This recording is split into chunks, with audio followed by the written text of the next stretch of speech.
really starting to be quite an issue for them. Chalice is in with the opener, straight in with the lasso. The tower will fall, but they'll drag back the Amber Spirit into the torrent, cut him down with the Tidebringer. He's dead, but on the side, they find Arme. Arme's dead for 60. Still alive at the moment. And all the use! Echo gets the done. dodge! Anna up into the end, dodging the Echo Slam. Somnus, he's trapped here in the Sprout. OG, they'll slowly punch down the Kuka. The Stolen Vision Jerax sets up onto FY. OG! So this PL will continue just to BT split push this game out, get more and more money. And that, for me, is still the biggest problem for Evil Geniuses. Where do you go with this? Fear needs to have that damage-dealing item. But in order to do so, he's got to drop either his TP scroll or sell the Ring of Aquila. And Samel, Blink, Dragon Tail stun. Garda's going to be here with the hookshot as well. Laguna bites Samel. The Cogs Burn bought them a little bit of extra time. And with Samel down and no buyback, Roshan is a very, very juicy target here for CDEC.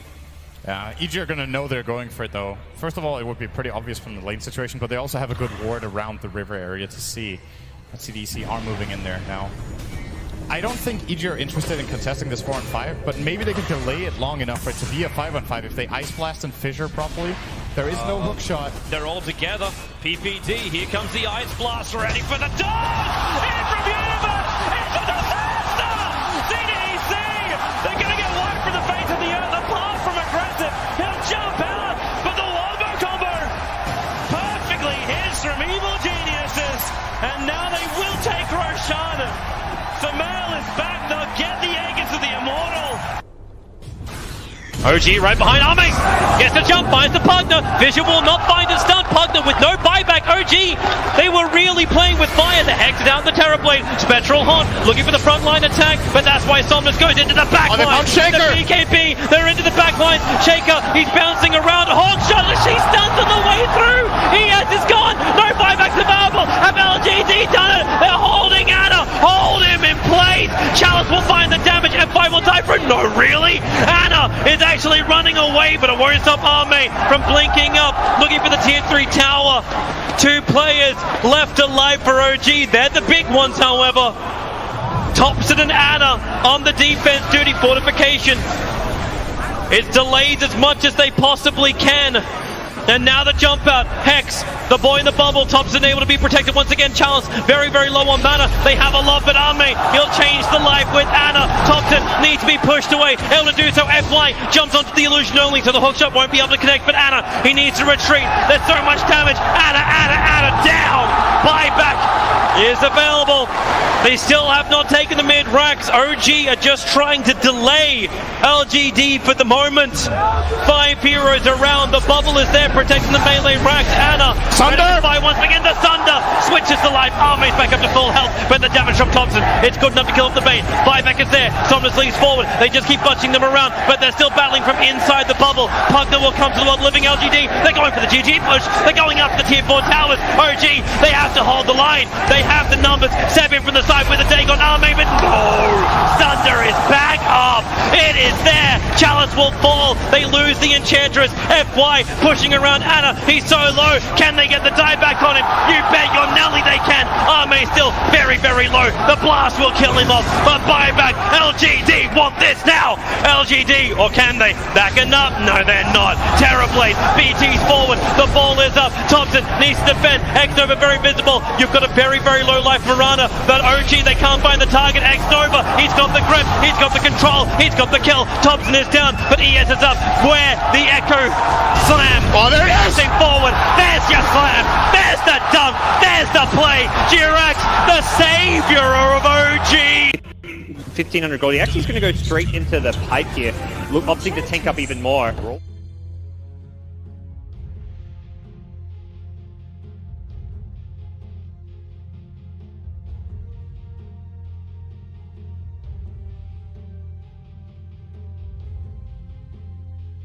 10 seconds. 5 seconds.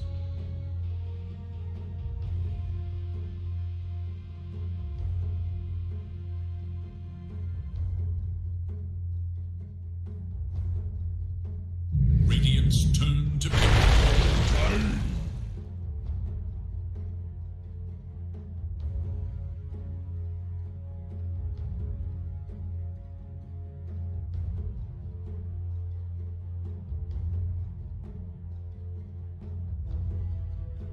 seconds remain. 5 seconds remain.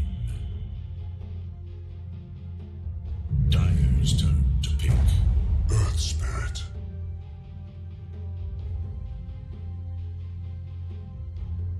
It is Radiant Span. Spectre.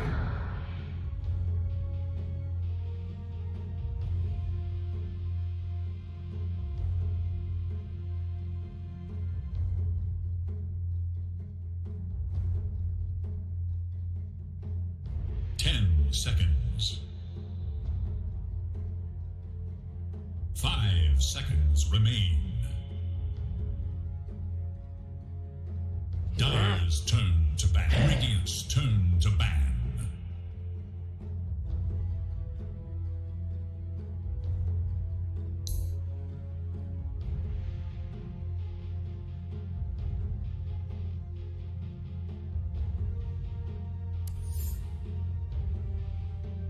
Seconds remain.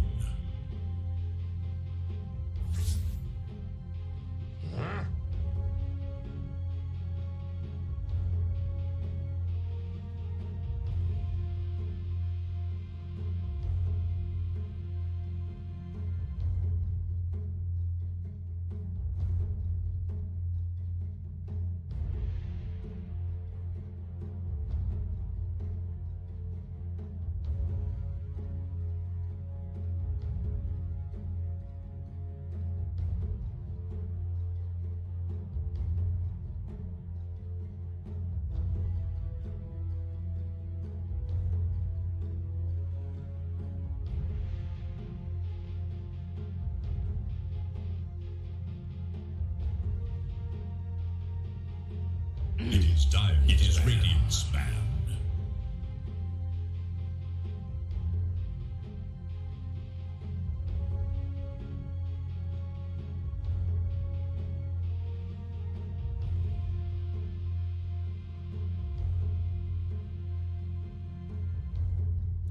Seconds.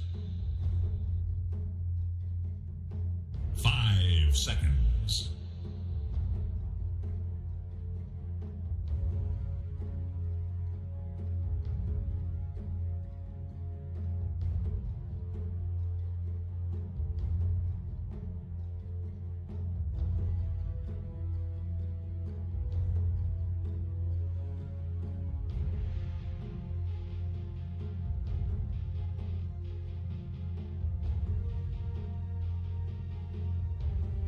Dire's turn to ban.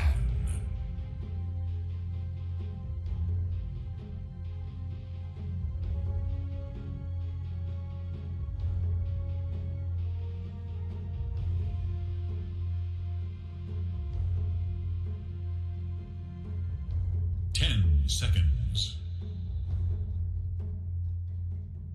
5 seconds. Dire must choose.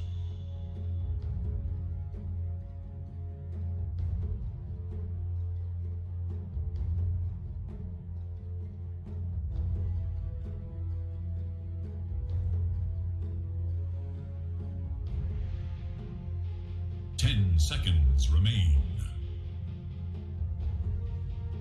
5 seconds remain.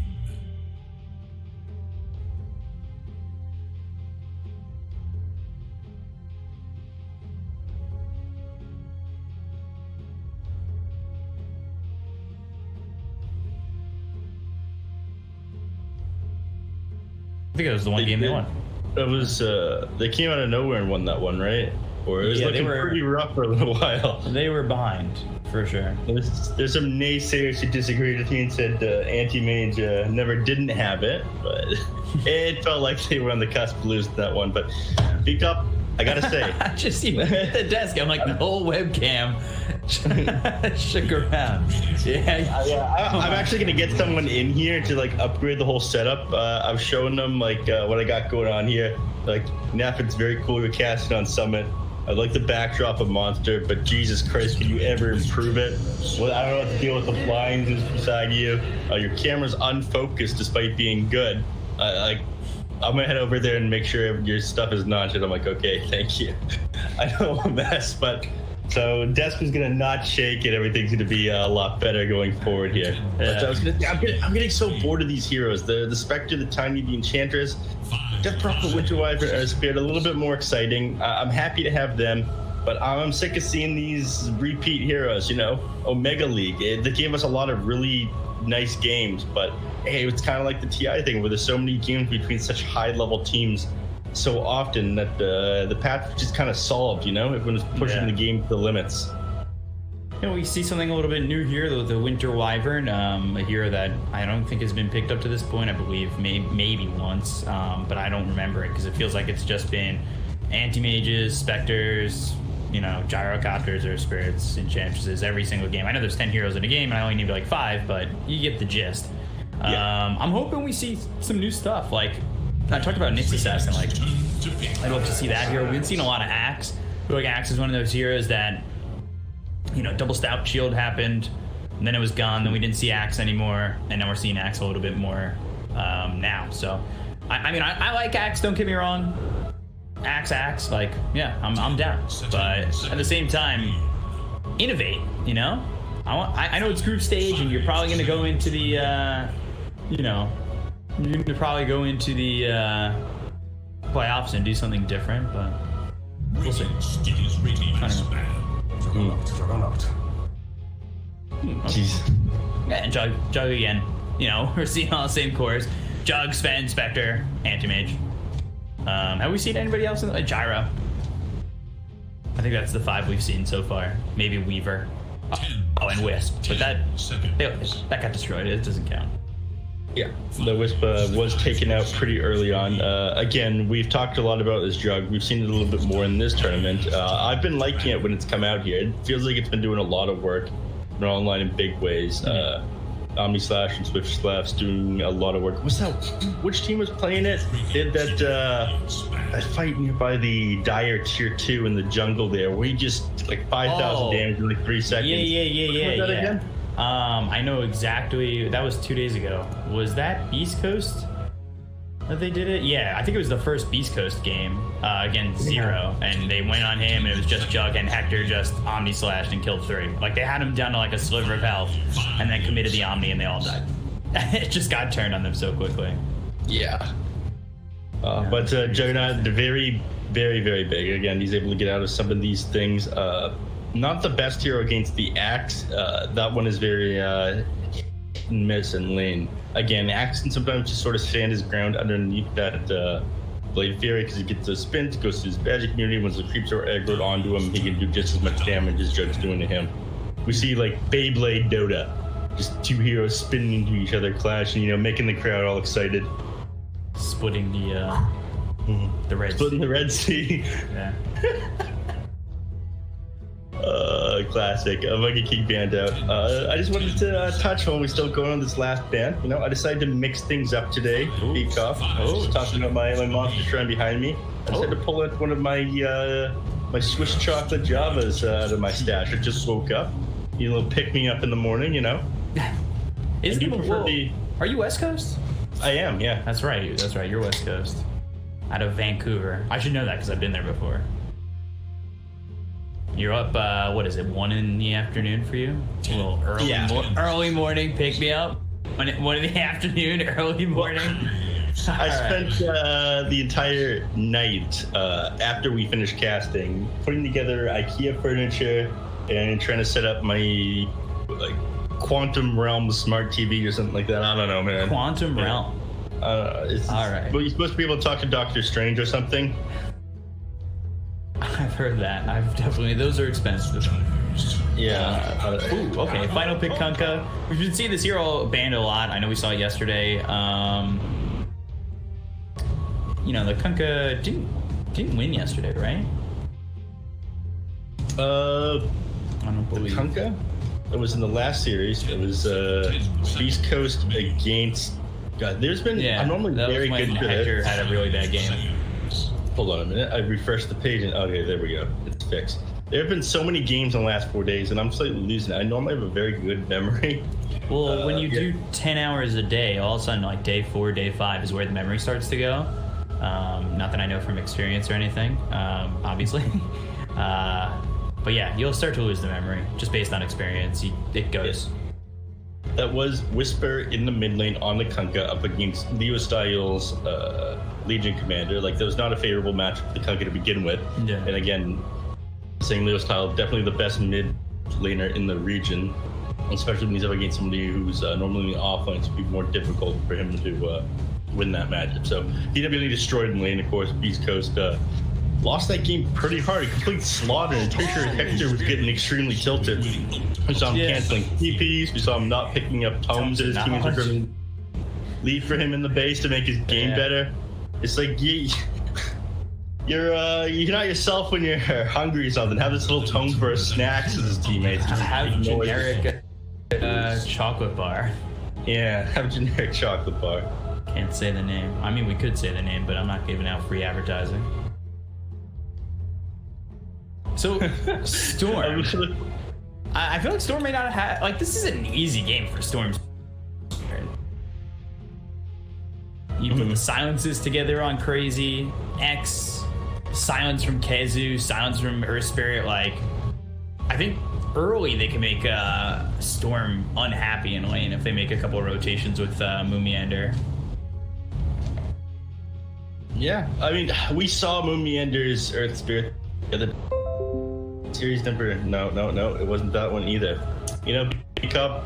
I'm just gonna do the a touch and go analyst thing where I just start making up things that have happened in games, and Jack yelled at me, "What the hell are you talking about? This guy didn't play Earth Spirit. This guy is in fact a carry player. He's never played Earth Spirit in his life." Moomiander's definitely been playing faster than other people on this Earth Spirit. My favorite thing yesterday was in game number 2, like, he had gone from top lane. He had avoided sitting in lane, which again, Earth Spirit doesn't like doing, doesn't contribute that much. He's not like harassing because he's a melee hero and to go directly onto people and get that harass off. Ended up using the enemy creeps to block creep camps, and then went straight from TP in the middle, wasted absolutely no time, rolled straight onto the enemy mid and got first blood. Give them like absolutely no time to say, oh yeah, Earth Spirit's been missing for 3 seconds. Nah, he might just be in the fog or something. You don't know where he is. This guy is a very sick and quick-paced Earth Spirit player. So I'm excited to watch him at the start of this game here. Probably around like 2 minutes, you can pull out a kill onto somebody.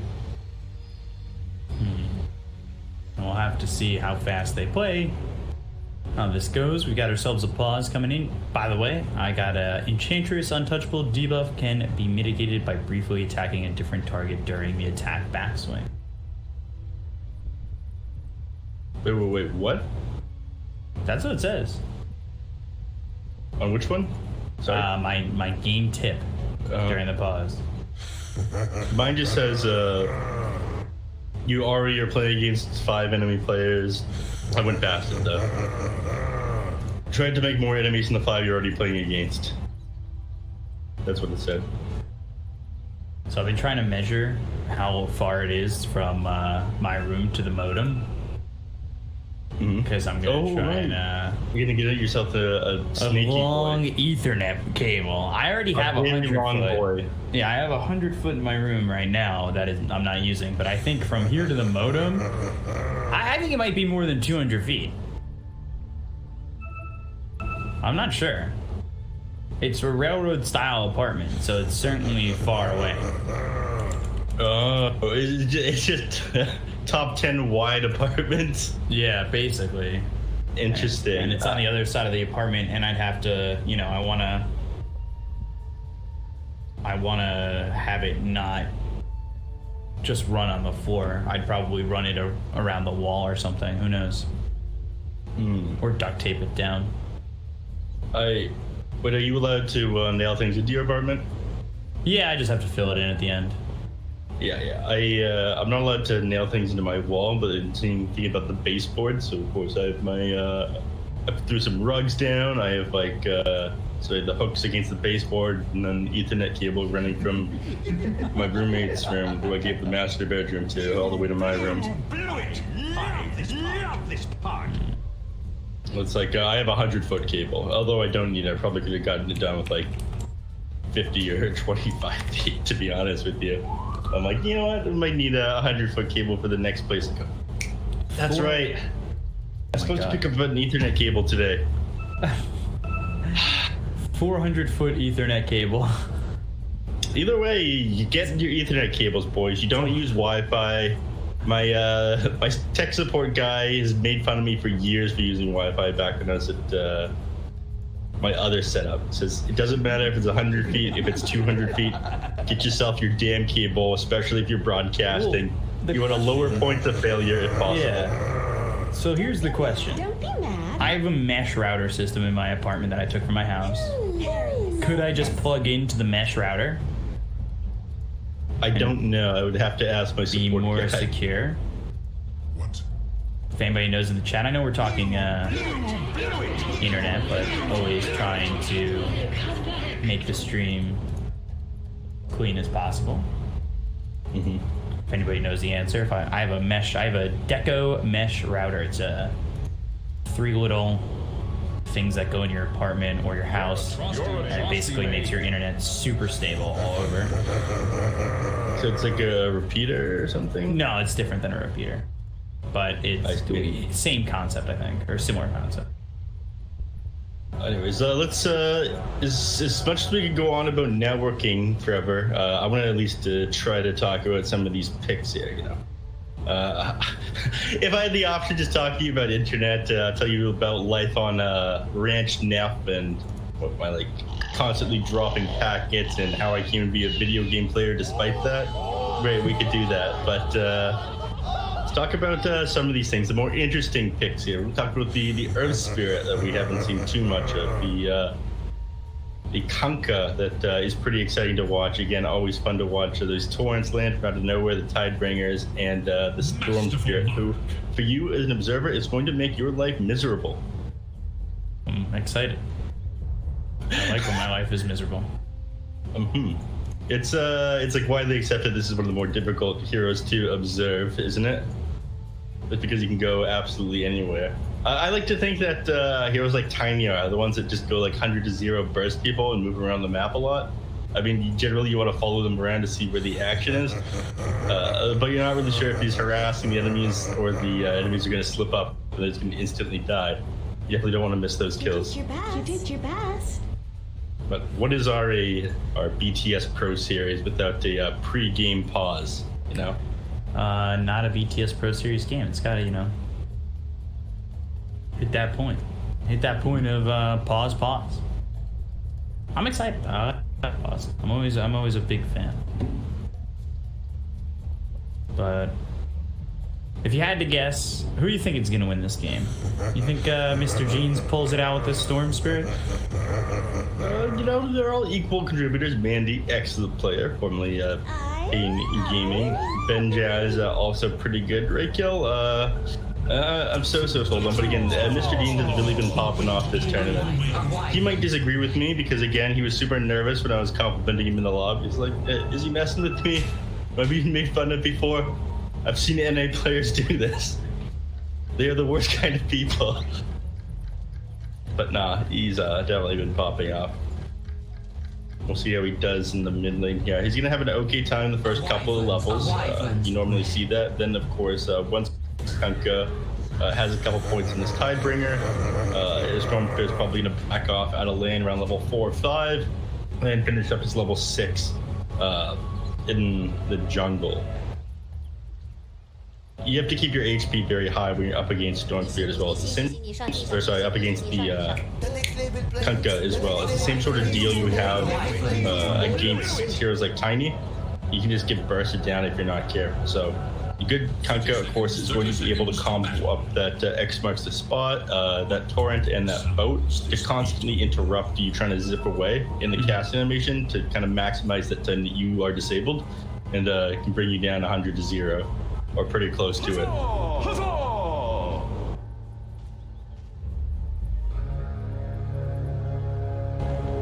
See how Mandy does. We've seen some Spectres play pretty fast.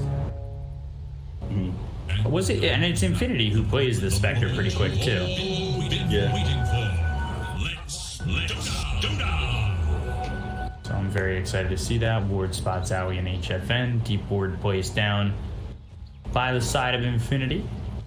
Could catch any rotations coming their way, or actually catch Moomiander coming towards bottom, so they'll know there's 3 heroes down here.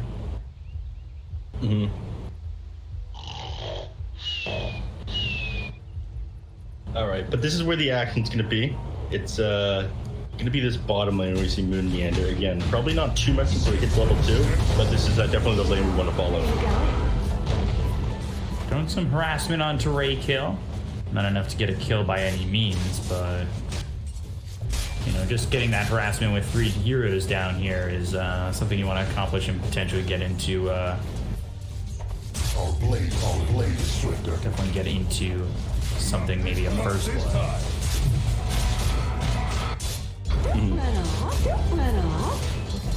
Trying to get all the harass they can. Actually dropping very low on Benjaz. They can just take him out here. Yeah, I'm not sure the Blade Fury is going to keep up with him. They get the toss out. Owie was taking some damage from the Battle Hunger. We saw this with the axe yesterday, I want to say. The first level, they're just trying to get all the harass they can off on a Benjaz, burn through his regen before he has that counter helix and able to return some of his damage. The top lane, we see a little bit of harass go down, but HFN is dropping very low in the bottom.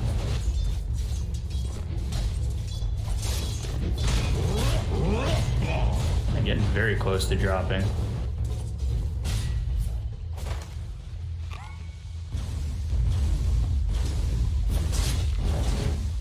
Mid lane, of course, not that much action going on. Storm Spirit has predicted going to have the advantage the first couple of levels. We've got some extra denies. Enemy hero here. Moomiander doing the same thing we saw him do yesterday on the Earth at the start. Again, cutting creep waves, trying to harass the enemies when they're pulling, and I guess just like trying to stack those up, make sure it pushes, make life easier for Kezu and harder for that Spectre. Blast coming out of Kezu as well as a Spectral Dagger, walking at 117 move speed. Certainly not fun with the Splinter Blast and the Arctic Burn on him.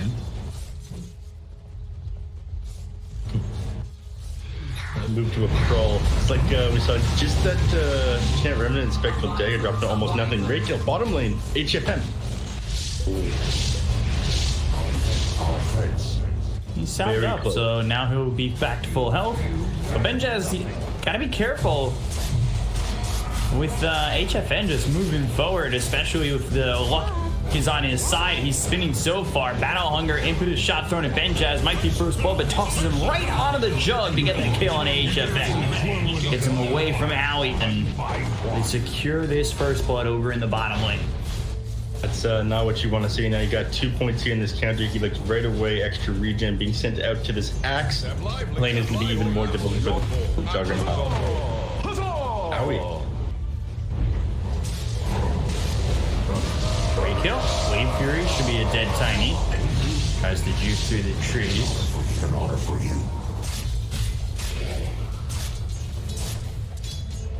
Jazz getting chased back as well. This Jug hitting very hard early on, especially with the help from the Enchantress. Meanwhile, mid, Bryle, he's getting low, so is Mr. Jeeves with the rotation from Moomiander. And we'll get the kill onto the Storm, and that's what we talked about, is Moomiander, how much of a nuisance he was going to be for Infinity. Yeah, this is exactly what you should be doing against the Storm Spirit, though. Again, you want to get these kills before he hits level 6. That's when you have the potential. That's when you can really shut down his game. Bryle here now at level 5. Pretty happy about that. He's going to have a little bit over the Storm. Unless he heals up, though. He's alright, here we go. Back to base. Grabbed himself 2 salves. He's got double bracer. He's just looking to harass the Storm out of lane here with his Tidebringer. Your admiral now. Your admiral is on board. Single salve. Howie going down.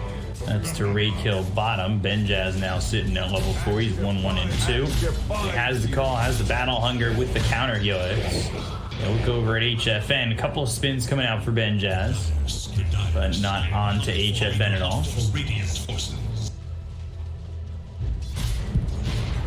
Be careful here on HFN now. He's only sitting at level 3.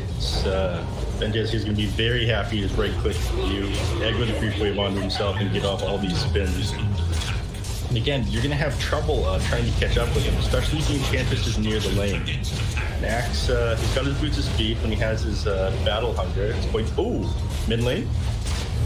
Look over, rolling boulder in from Moomiander. Boulder smash hits on the radio, but they've got the avalanche as well as the toss Quinn Boss coming in. Cryo as well as Moomiander taking a lot of damage. They'll focus on the Kunkka to try and get this kill.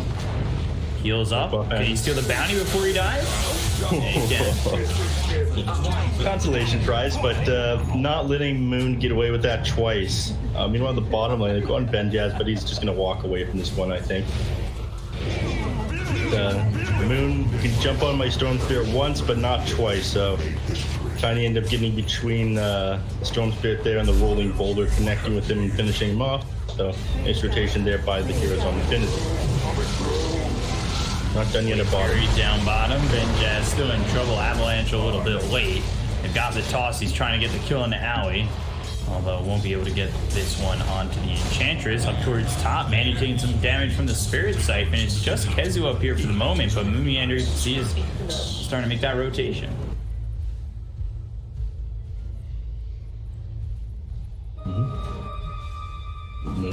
We'll see if he finds anything, though. He just he catches that Prada. He's just going to right-click him down a couple of times. Prada's going to be fine. Here. Yeah, here comes Mr. Jeans. The look, KheZu beated him in. Prada's low from the Spirit Siphon. He wants to back off a little bit so he doesn't die.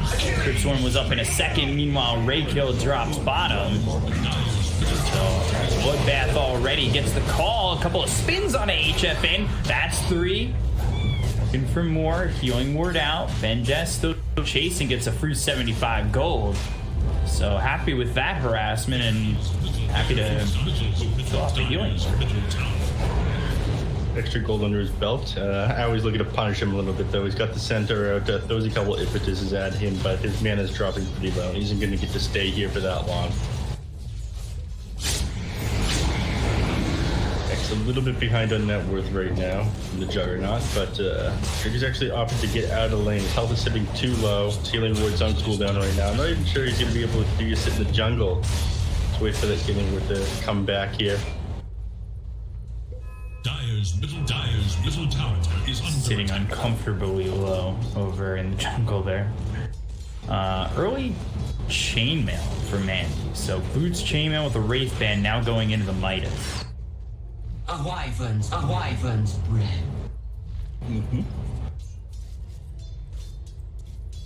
It's a little bit weird. Okay, he's got the face boots.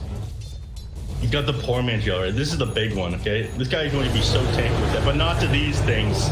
They've got the Ghost Ship X, KheZu combining with Bryle up towards top to get this kill, and they just use the Exorcism, so this tower looking likely to fall.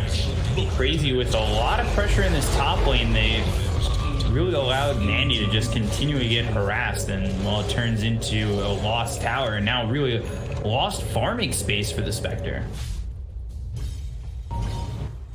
Yeah, I mean, this opens up the jungle. Spectre's not going to be able to farm anything. You've got, I mean, you had an okay start. You get the poor man's shield, which is great against a lot of heroes, but it doesn't really matter against the Kunkka or the Death Prop. You're not reducing damage with this Exorcism. She's just kind of walking along with you for the Spirit side, and her harass isn't right clicks. Prada now going to go down. There's nothing they can do about this one. Raykill can try, but it won't matter. And they get the kill. They've got the toss. They'll throw him back onto Mandy. They'll try to get the kill on a Bryle. Mr. Jean's coming over with the ball of lightning, so he gets the kill there. Looks over at KheZu with the electric vortex pulling him in. Silence from the Geomagnetic Grip as well as the Boulder Smash coming out from Moomiander. He's trying to support this Death Prophet to survive, but Spirit Siphon's what's keeping him alive, and now Mr. Jean's tossed right on top of him. Rolling Boulder ends up missing. Spirit Siphon again. KheZu surviving it all. Finally, Mandy coming over. Salve still alive. Body walks from Moomiander. And they kick him back. Wow, Moomiander able to keep the Death Prophet alive. Yeah, getting those right clicks off on there to just slow the Spectre down with that Orb of Venom. He did miss the Storm Spirit with that rolling boulder, but the fact that KheZu got out there is a testament to how good Moomiander is with this Earth Spirit. Mid lane.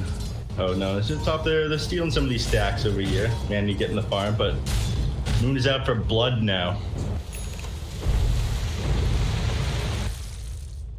Bryle coming towards top. Raykill right here. He's trying to 6 as quickly as possible. Tranquil Soul Ring for him. Mandy, like we said, going for that Midas. Dire's Okay, picks up the chainmail, finishes off the phase boots. Alright. Wasn't sure if that was going to stay casual chainmail as he didn't have the phase boots queued up. They go and kill Prada with the Crypt Swarm. KheZu comes over. They're taking the tier 1 over mid, the tier 1 towards top. And CR4ZY up 2K just 10 minutes into the game. Yeah. Looking pretty bad for Infinity. I mean, your Axe got a decent start, but he's going to need a Blink Dagger pretty quickly to having a bigger impact here. And he's still 1,050 gold off of this. Over in sight, and of course, they're not close to take any of these towers either. Mid and bot looking pretty healthy, and HFN defend the bottom one from the catapult.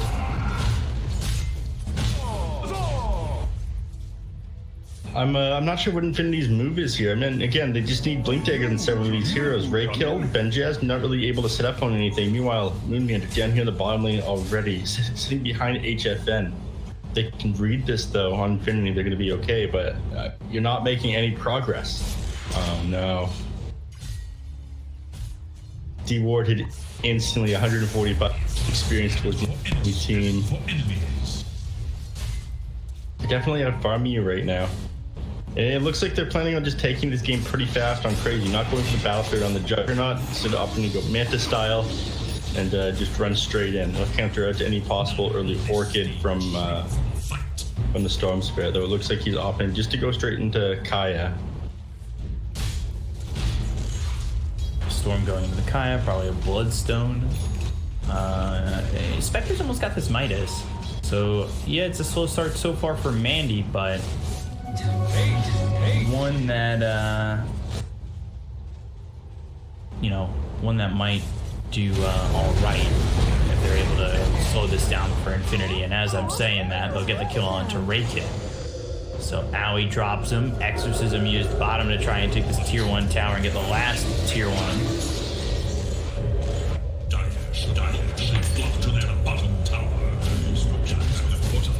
Clear up this pretty quick bottom tier 1 tower.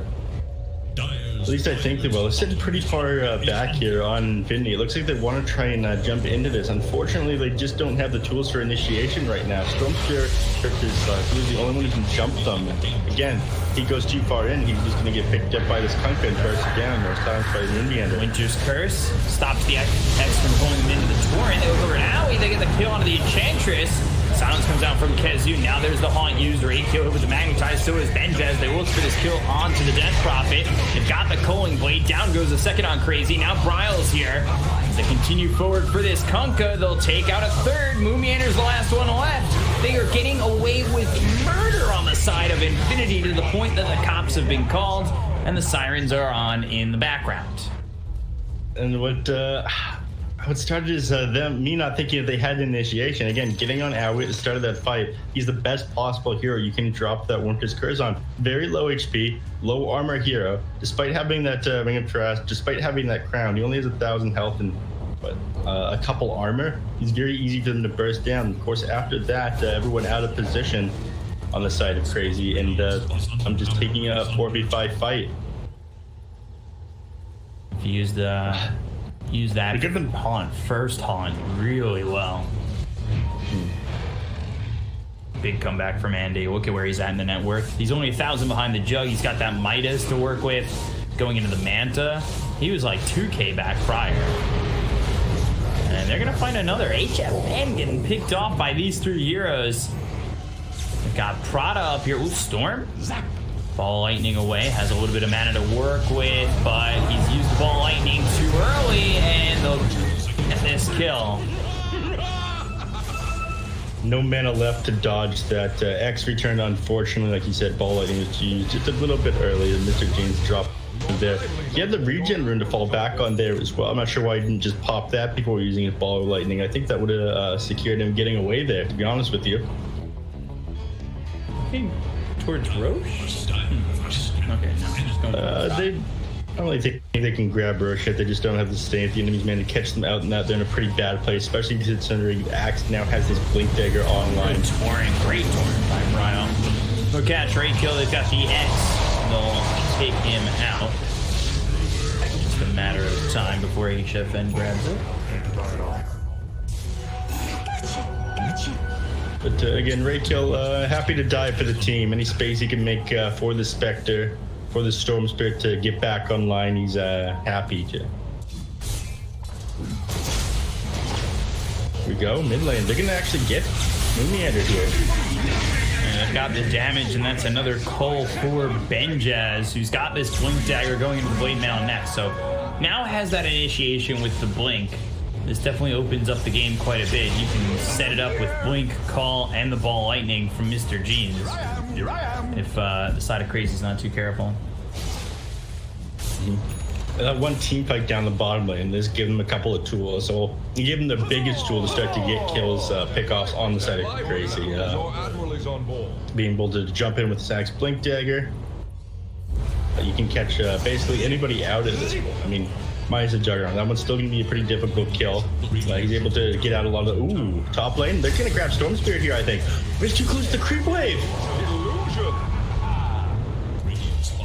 Ben. We saw Omni Slash. I don't know about that one there. Yeah, very ambitious from HFN. I mean, again, it makes sense that he commits the Omni Slash there. That is the only way that he gets the kill. The creep wave was right there. The Geomatic Grip is only the 2 seconds silence. You're trying to bring him down in that 2 seconds, but that's gonna leave you susceptible to getting gone on by Team Infinity. They're probably happy to take a fight at the moment. And in fact, they group up knowing Omni Slash is on cooldown, pop that Smoke Cruiser Seed, and they're gonna look for a kill on Kezu. Which they managed to grab him here to open up the tier 1 tower down at bottom. So here we go. We got Haunt ready too. The thing about this is there's already Crazy coming around. Prada, he gets silenced with the Geomagnetic Grip, gets the Winter's Curse out. Now they've used the Haunt. They'll go after Kezu to try and get this kill into the Death Prop. They've already taken out the Winter Wyvern, but they're with the control from the Winter's Curse. So coming over is Mr. Jeans, trying to make something happen on the rest of this Crazy squad. Bryle, Owie, Moomiander going forward, rolling Boulder, Geomagnetic Grip with the Boulder Smash, all landing on a Mr. Jeans. Avalanche comes through, Blink Call on a 3, Benjaz landing it. Torrent hits on the Raykill. They'll take out Moomiander. There's the Culling Blade on Owie, but the Blade Fury right on top of Benjaz. They'll get the kill into the Axe. So they look forward to try and take out Mandy. They've got the X onto Raykill, who tosses up HFN into the air. Avalanche used again. TP attempt out. Damage not enough. And X on cooldown. That fight, oh my god, they got the best initiation possible on Findy. Managed to catch out that Death Prophet before she got any spells off. Again, just grabbing her prior to her getting that Yule Scepter as well was pretty huge. You take her out of the start, no Exorcism, and it was actually just Winter Wyvern holding back the entirety of Team Crazy on the backline. And you're more than happy to trade your life to buy your team a little bit of time at the start of that team fight. One more thing that went wrong for them there is the fact that they couldn't quite lock down Mr. Jeans. He dodged a couple of spells. He managed to get out despite them committing so many abilities onto him. Like these fights, that fight felt so awkward for Team Crazy. They just didn't know they were down there. And it would have been so much easier if they had that Omni Slash. It wasn't wasted. Getting the kill there on onto Prada, very easy. To their middle tower. Yeah, Winter Wyvern going down again, but these things don't really matter. Well, Winter Wyvern's going down, Spectre's also with that Hand of Minus farming, almost Manta style online. They try to take advantage of Storm being down, Winter Wyvern being down and take this Roshan, but he's going to be back up long before you finish it off. You don't have that big DPS, you just teleport and make his way over to the pit. I think they're going to be able to get here in time. Though they actually decide not to commit too hard onto it. They go elsewhere despite knowing that they're in the reverse pit. Alright, we'll let you have it. Without Han available, they think better of it and they don't want to fight into that Exorcism either. Find themselves Axe, Geomagnetic Grip, as well as the Boulder Smash. Magnetize committed to try and get the kill on Benjaz. He is not getting away from this one easily as Bryle makes the rotation, has the X in the Torrent. Now Bryle is dominating. So 4-3-8 for Bryle. Radiant's bottom tower is under attack. We were 4-3-8 for Bryle, and he's dominating just now. He started this game 0-3. Oh, Mr. Jean's gone on. Silence by 2 here, so he's going to be able to get out of here, though. Now He's got to time it right. Oh, doesn't time it right again.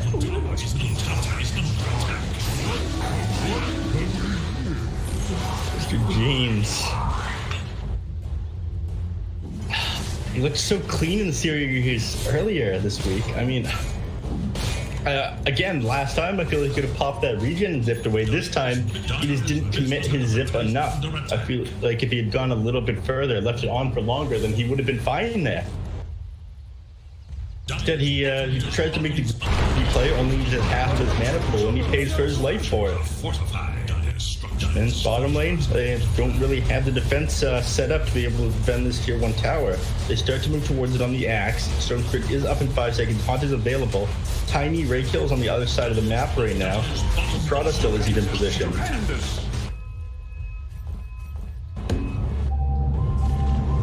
Spectre. Placed on him.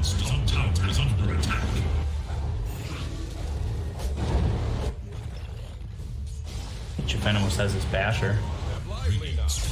Maelstrom, Manta, Basher. Almost 22 minutes into the game. Seems like he's farming very quickly. And got the X. Ghost ship. Benjaz low. Pops the blade mail. Now the Magnetize out onto the Winter Wyvern.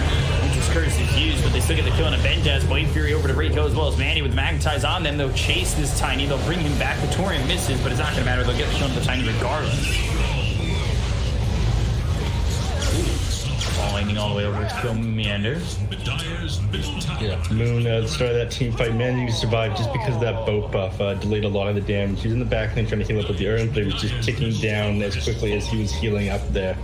That's not the initiation they want on Team Infinity, though. The axe is extremely tanky, but he needs to be getting on top of heroes to start. He needs to be getting that Blink Call Blade Metal off, or they're not going to win these fights. Again, you want to pick off somebody right away. These team fights that they've won on Infinity, they got the Winter's Curse onto Aoi. They got the Berserker's Call Toss Avalanche combination onto Kezu here. It's all about them getting the jump. They have a bunch of heroes that are very good at initiating on the enemy. Unfortunately, they're just behind. They feel a lot weaker. Blink Call lands onto this Kunkka. Bryo in trouble. Toss up into the air. They'll get the kill. The Ball Lightning down with Rage FN. They've got the Electric Vortex. They'll lock him down. They'll get the kill. That's the first life. He just taken him out of his hands. Benja is ready to get the call right as he comes back alive. So they should have the damage, and then the Culling Blade dunk on him. And they get 2 big kills. Infinity pulling this one back pretty well. And you're just going to die here on Moon. Get the roll off. How far can he get us? Ooh, 2 seconds? Yeah, he's gone. I didn't see him. Benjaz thinking that he's sitting on top of this hill here. Unfortunately, he was wrong, but that was a close one there. Moon showing off what he can do on this Earth Spirit, kicking him away, getting a nice roll. You know, cool, calm, and collected over here. He's in no trouble at all. I was wrong, Moon was right. Finally, you're able to get out of your side of the map on Infinity and maybe take some towers. That tier 1 is still up in the mid and in the bottom. So you got a bunch of range creep down here. The creeps might just grab this. Oh. You hate to see it.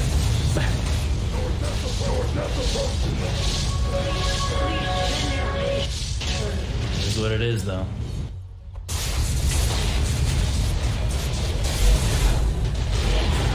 Mr. Jeans finishes Bloodstone that last team fight. Managed to get himself a couple of charges.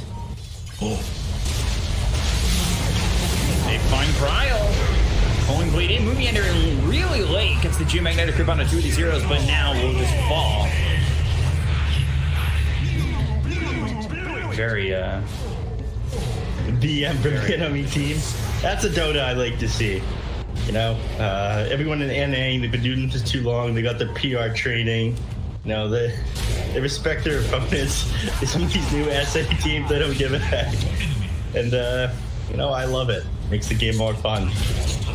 Not if you're on the receiving end, of course. A wyverns bred. Maybe now they can start to take control of the map. They've been pushed so far into their own zone, but network gap hasn't really been increasing despite the game going on. And again, later this goes, half your Spectre's going to be. You do have to be worried about HFN's next couple of items. So you finish up this Mjolnir. Then once he has a Silver Edge, Spectre is going to be in a bit of trouble. It just feels like even though you're losing these fights, you're losing a lot of them on the enemy side of the map, but you're losing them while the lanes are pushed out now on Crazy, so it doesn't matter a whole lot. You definitely still have the win condition if you're not careful. Juggernaut, Kezu here, are just going to be able to tear through your base. X. Mr. G's always silence. Winter's Curse, Ghost Ship hitting, Bloodstone popped. Mr. Jeans, he's able to get away. Gonna think twice about that on Mr. Jeans next time. He pops Bloodstone instantly once he realized he was caught up by the enemies. Tries to keep his HP topped up, but he definitely needs his BKB finished once you jump onto the enemy. Just the lack of damage. You don't like being behind on Storm Spirit like this. It makes finding these pickoffs by yourself a lot harder. Sorry.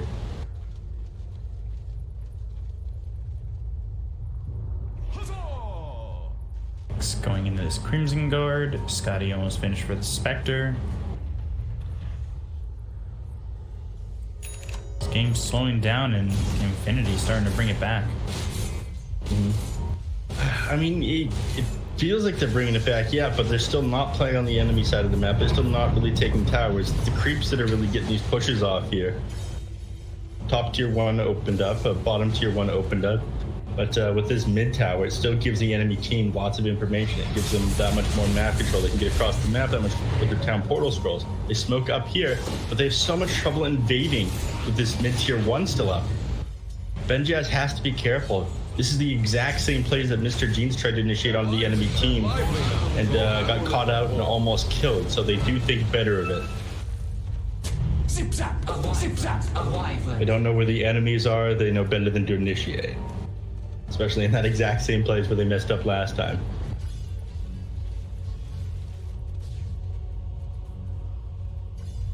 Taking over to Roche. It's now up to Aegis and Cheese, but neither team wants to be caught in this pit. You do have a bit of advantage with that Exism taking Roche fight, as well as having that Omni Slash available with Mjolnir, but you got some big tools on Infinity side as well. You don't want to be caught in the pit by the Axe's Berserker Call, and of course Haunt, Winter's Curse, great tools for taking Roche fights.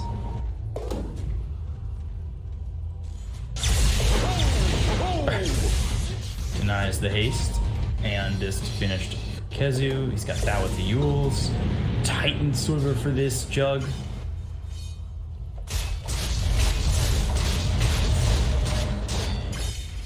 He's going to be happy to have that one. Makes it much harder for Storm to be able to kill him.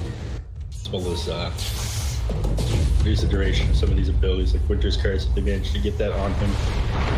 That's going to be one of their big tools for holding out the Jug in these team fights. They see him spin and run at people, or they see someone pop their BKB in the late game. You just drop that Winter's Curse, disengage, walk away, and then take the fight afterwards. Now they finally... the Roche pit, manning the bottom lane, pushing this out, wants to take the tier 2 tower, almost as the Scotty complete. Only to manage to get to another 400 gold before this team fight, they might be able to take it. Unfortunately, the Roche is going to go down before they're there. Surprised they really didn't contest that at all.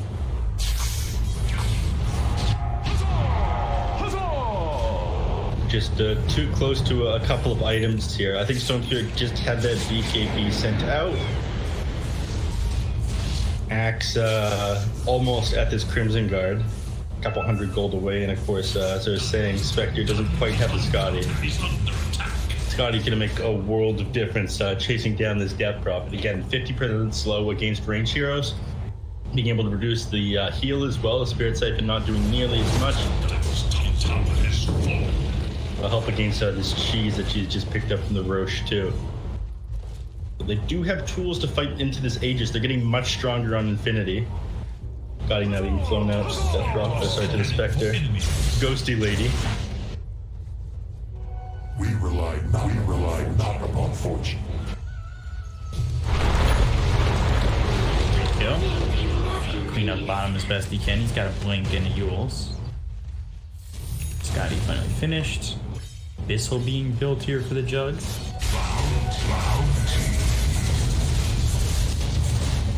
Earth's bounty.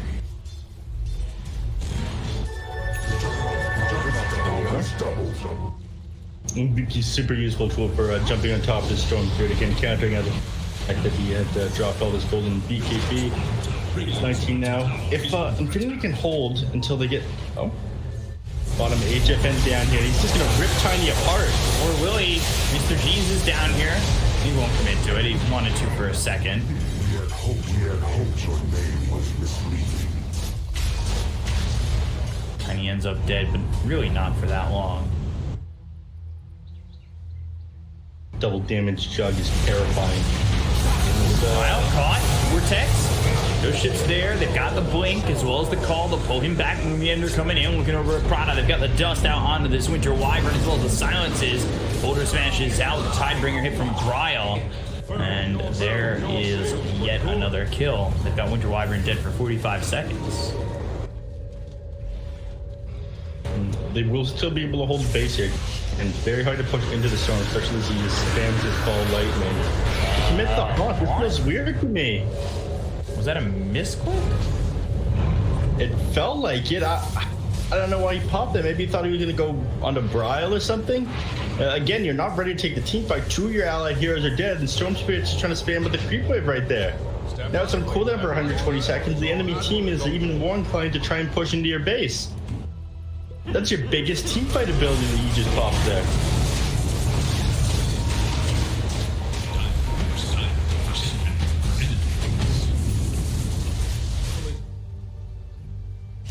Oh, they box them into their base right now. So doesn't have exorcism. It's a little bit more difficult to take these team fights pushing these tier 4 towers, but HFN with the Abyssal play just completed. 200 gold from buyback. I think he's happy to take a fight, blow somebody up with his Omni Slash, and we'll have the buyback after that.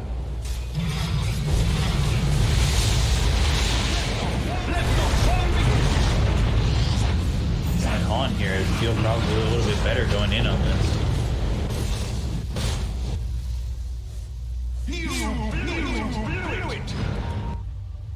It's Mr. Jean's Bloodstone going Ags. I kind of like that. Mr. Jean's eggs. I like it too. Again, the Link call. Leave that hit. They've got the axe. Ghost ship doesn't land. Now the silence as well as the dust. They'll go after the axe. Don't hit the torrent. They find the rolling boulder into Mr. Jeans. They've already used this magnetize, and well, they're gonna lose Moomiander. Find Benjaz for a second. Tossed back by Rachel. He points forward, hoping to get HFN. Ball lightning forward, finds himself Kezu. Mandy moving in. Mandy is not committing just yet, but finally pops the Manta, starts running forward, gets the kill on Kezu, and now gets the first life out of the hands of the Jug. They find themselves Bryle trying to get him on the high ground, but he'll end up being pulled by Benjaz. Now they'll cover at HFN. They've got the bashes and the hits. Blade Fury used, gets the healing ward out. That's immediately killed, and now he's trying to leave, but he's getting right click taunted and killed off by the side of Infinity Esports. they're not done yet, +1. They've got the Enchantress. This is going to be a full team wipe if they kill Allie. Kind of difficult to kill with the Untouchable, at least for right now. But they've got the Avalanche. They have the toss. The right clicks, again, struggling. They're low on mana. That's what's keeping Benjaz from getting a call in on that. He doesn't actually have the mana for the Culling Blade, so this chase is on. Moomiander alive. He's not going to come help Allie, but eventually Allie will lose his life, and it's a full team wipe for Infinity Esports. We stalling a little bit right there, but unfortunately that was a 5-minute team wipe, as you said. 10,000, almost 11,000 XP going in favor of Infinity there, and 5,300 gold swing, not bad. I mean, you had Infinity locked to their base, yet Spectre would just wasted haunt. I feel like maybe just back off there, don't go into that fight. HFN, it feels like he's just not clicking his buttons right this game. He's in the top lane, he'd wasted his Omni Slash. That felt a bit off there. And that little skirmish when they went on Death Path, I feel like that was the perfect time to use your Omni Slash. You had the Honor on you as well. Like, just try to blow the enemy heroes up before they can kill KheZu. It's like you're waiting for the enemy to have all these conditions that they need to win. You play in the faster lineup, you need to play fast. But they're letting themselves slow down here, and they're petering out. Eventually, the Spectre will outcarry the Juggernaut. And with the Storm Spirit, has the Aghanim Scepter complete now. It's like, he's even got that Electric Vortex talent. So, you jump onto the enemies, you get the 3-second disable on the entire enemy team if you can get them in a 475 radius. This Aghanim Scepter is actually so big for team fights, especially when you can combo with things like Winter Wyvern Altar, Axe Call. You're gonna make it even easier for Axe to lift the call in fact. Pull them all in. Suddenly he's got everyone right beside him within that 300 radius for the Berserker's Call. Menjez has been crucial. He's 9-4 and 11.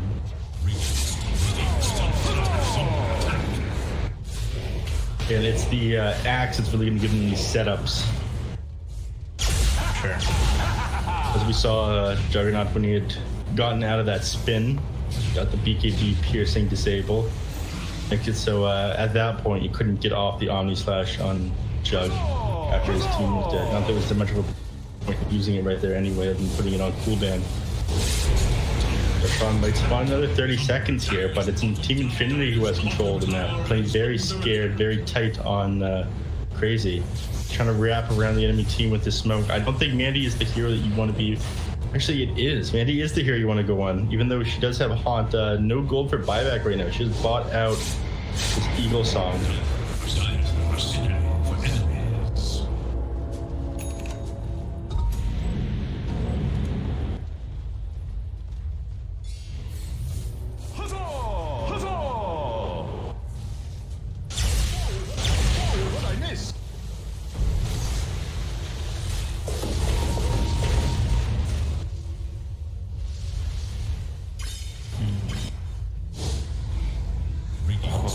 Picked up for Spectre. Them waiting for the enemies before they initiate here on Crazy, but they're waiting on no one. They're playing very deep into enemy territory right now on Crazy, not that they have vision on them at the moment, but everyone is back now. Benjaz looking for the rest of the team behind the Juggernaut before he goes for this call. It was an attempt. It was. Oh, he knows they're all waiting behind him. Wants to be able to get multiple heroes with that first initiation. And I think he's happy to wait until he has his BKB complete or trying to take the fight to the enemy. Yeah, Moon Meander will make his life miserable with that geomatic grip. No cast point on that ability, like the 0.4-second cast point on the Berserker's Call, as long as Moon Meander's got decent reflex, especially considering he got the ping on Benjaz. You can stop his initiations. Looking for Brian. Meanwhile, they're looking for Prada. They've got the dust on the Winter Wyvern. They'll use the Haunt. Pop the Aeon Disc. They get the kill on a Prada. Exorcism gets used. Jaunt over to the Aoi Enchantress. Brian ends up dead to the Axe. They're right by the Roche Pit. Exorcism committed on this. You're gonna ball lightning in, fighting Japan. They've got the blink call followed up. There's the call right under the Jug. BKB's been popped by Mr. Jeans, but they're fighting into the Exorcism. This one's a little bit tough. Vengeance is getting very low. Impetus shots coming up from Aoi. They'll get the kill into the Axe, so they've taken him out, and the Winter's Curse is on to Moon Meander. They just don't have the damage to kill him. So Moon Meander ends up low. He's running away. Mandy right on the KheZu. Ball lightning as well as the electric vortex. That's with the Axe, so it hits multiple heroes. KheZu eats the cheese, and the right click's coming in from the Arctic burn of this Winter Wyvern is just not enough. They got the magnetized down, but they hit the duels onto the Air Spirit. Blink, call, control, rolling boulder. They've got enough for the Coaling Blade, and there it is. So 2 heroes dead on the side of Crazy, but the buyback immediately used by Moon Meander. They need to be able to get into this Roche Pit, stop Infinity from having this Aegis Cheese Egg in his blessing, and they know that. They don't want to have to... Actually, Brad doesn't even have the gold for buyback right now. So even though they don't have Exorcism up, they commit. They want to be able to take the fight against the enemies. And Spectre, without mana, sitting at half health right now, has to get back into the base to heal. Doesn't have Honda either to get back into this fight. Can TP to the outpost, though. will be up by then, though, and they'll be able to take this fight 5v5. Question is, who's stronger at the moment? Crazy without the exorcism or Infinity without the haunt? Right now I'm thinking Infinity. They've just been always catching out when these heroes went crazy at the start of the fight. You did commit 2 buybacks the last time, though, so you have to be careful. BTS is the really big one. He needs to get these initiations off. If he's dead without buyback, it opens up a window for victory for Team Crazy. Radiant's courier has been killed.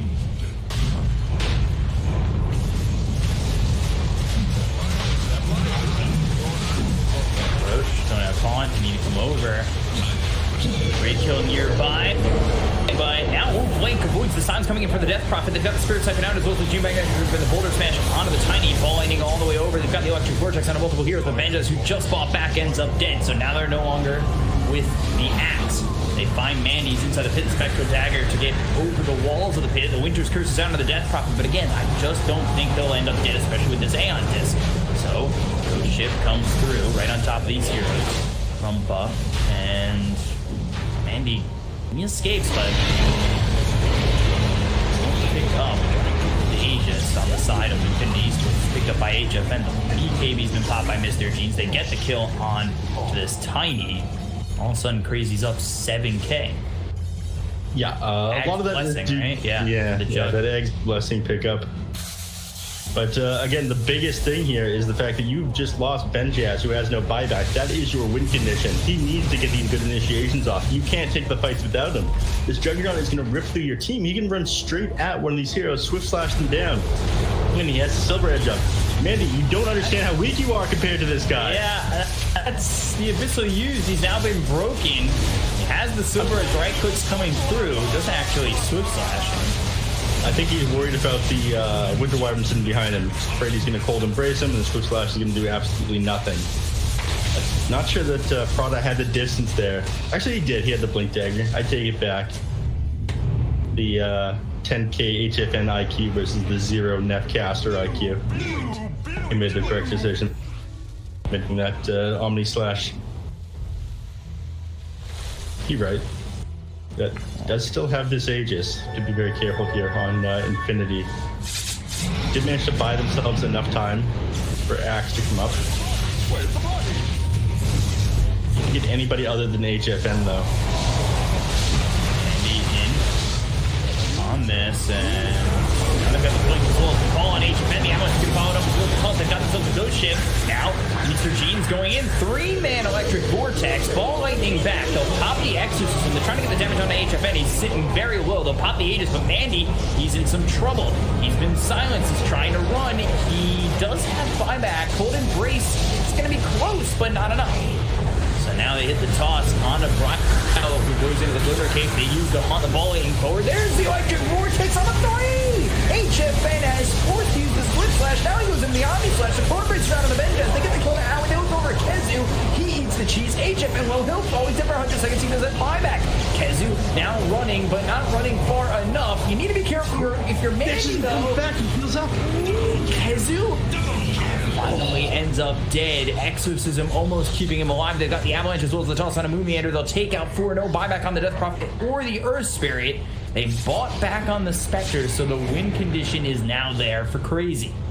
Yeah, to be very careful heading to the enemy base. You definitely want to take something off of this. You did go up in XP and net worth on the side of Infinity, but you use that Spectre buyback. Like you were saying, the win condition is there. If she goes down for 120 seconds, you lose this game.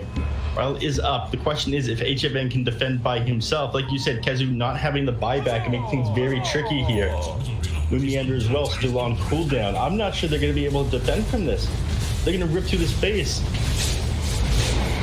They are a little bit slow at taking towers. I mean, they don't have the inches and they don't have Leveler on Juggernaut. But Tier 1 towers down.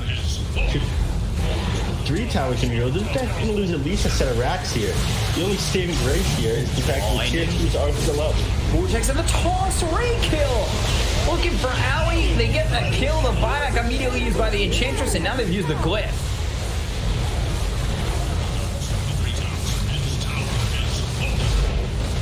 Got the melee racks. They'll take the range racks. Now they have a racks advantage. Where's the party? Where's the party? by one of the other heroes. Like I said, the only saving grace there is the fact that CR4ZY has had control of the map for this game. Tier 2s are still up. They're not able to get anything more from this. We definitely stepped too far forward there. You just kind of need to sit in your fountain until your heroes were back up. Even now, you need to start to reclaim your areas of the map. So everyone groups up. They probably need to smoke, start setting up wards. There we are. Yeah, sentries on the couriers. They fly out to Aoi. He needs to try and stop any vision the enemy set up while they had control of the map, and they control the enemy triangle, the enemy jungle right now. Be careful though. They could get Prada. Yeah, Prada's dead. Moon's got him. He doesn't know it yet, but he's dead on my screen. He doesn't have a TP. Magnetize is buying a lot of time for the rest of the team to come over. This is actually a really good job by Prada to draw them in. They've got the ball, I think, as well as the electric vortex, but here comes the negotiation from Brian. That'll slam down. He drew them in pretty far. BKB was popped by Mr. Jeans, and the rest of Infinity will back up 100 seconds without the Winter Wyvern. Oh, actually 30 seconds, because he's got buyback gold. It's just on cooldown for another 30.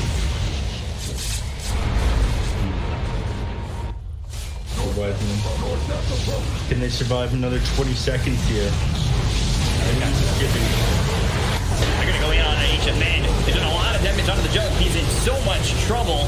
They'll use the Omni Slash and bounce around, but finally he's out of it, and they use the Abyss Blade, but he's stunned up because they've got themselves, I believe, the Lotus Sword. They get the kill on HFN, and now the Torrent hits onto this Spectre with a 4-man Vortex.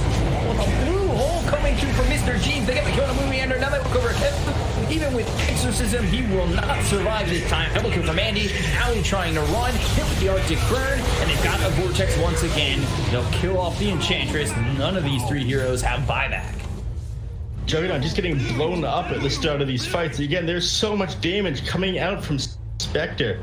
Doing like, God, look at this. Like 10,000 damage at the start of that team fight. They cannot keep up with him. He has all the tools in the world, and you don't really have what you need in order to blow him up anymore.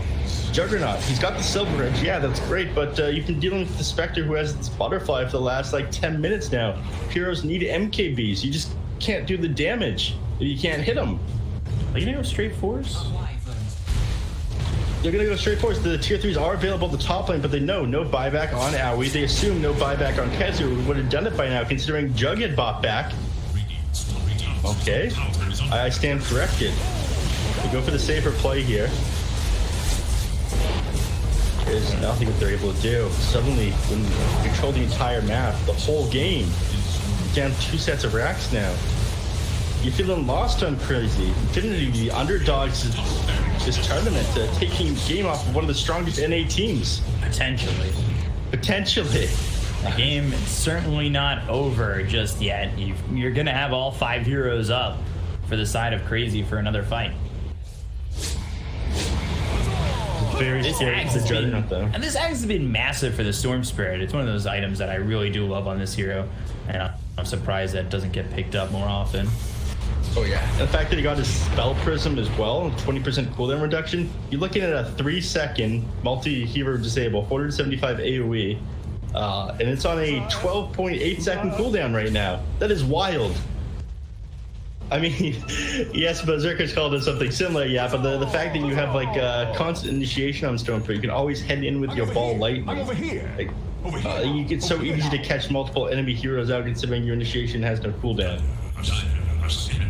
And again, he's got the Arcane Rune on Storm Spirit as well. He's going to be very happy to take a team fight the next minute or two with this. But both teams probably going to want to set up around this Roche pit because we want to see the spawn timer in just a minute here. Or a second, rather. Oh, it's going a long one. All right.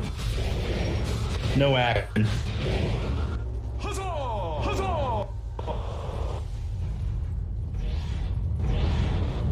Right now, the game is good. It was going to be slower pace, but Benjaz is out for blood. He's walking right through the river here, but it's nighttime, so he's not going to see these enemy creeps. He's not going to catch Kezu on the Death Prophet.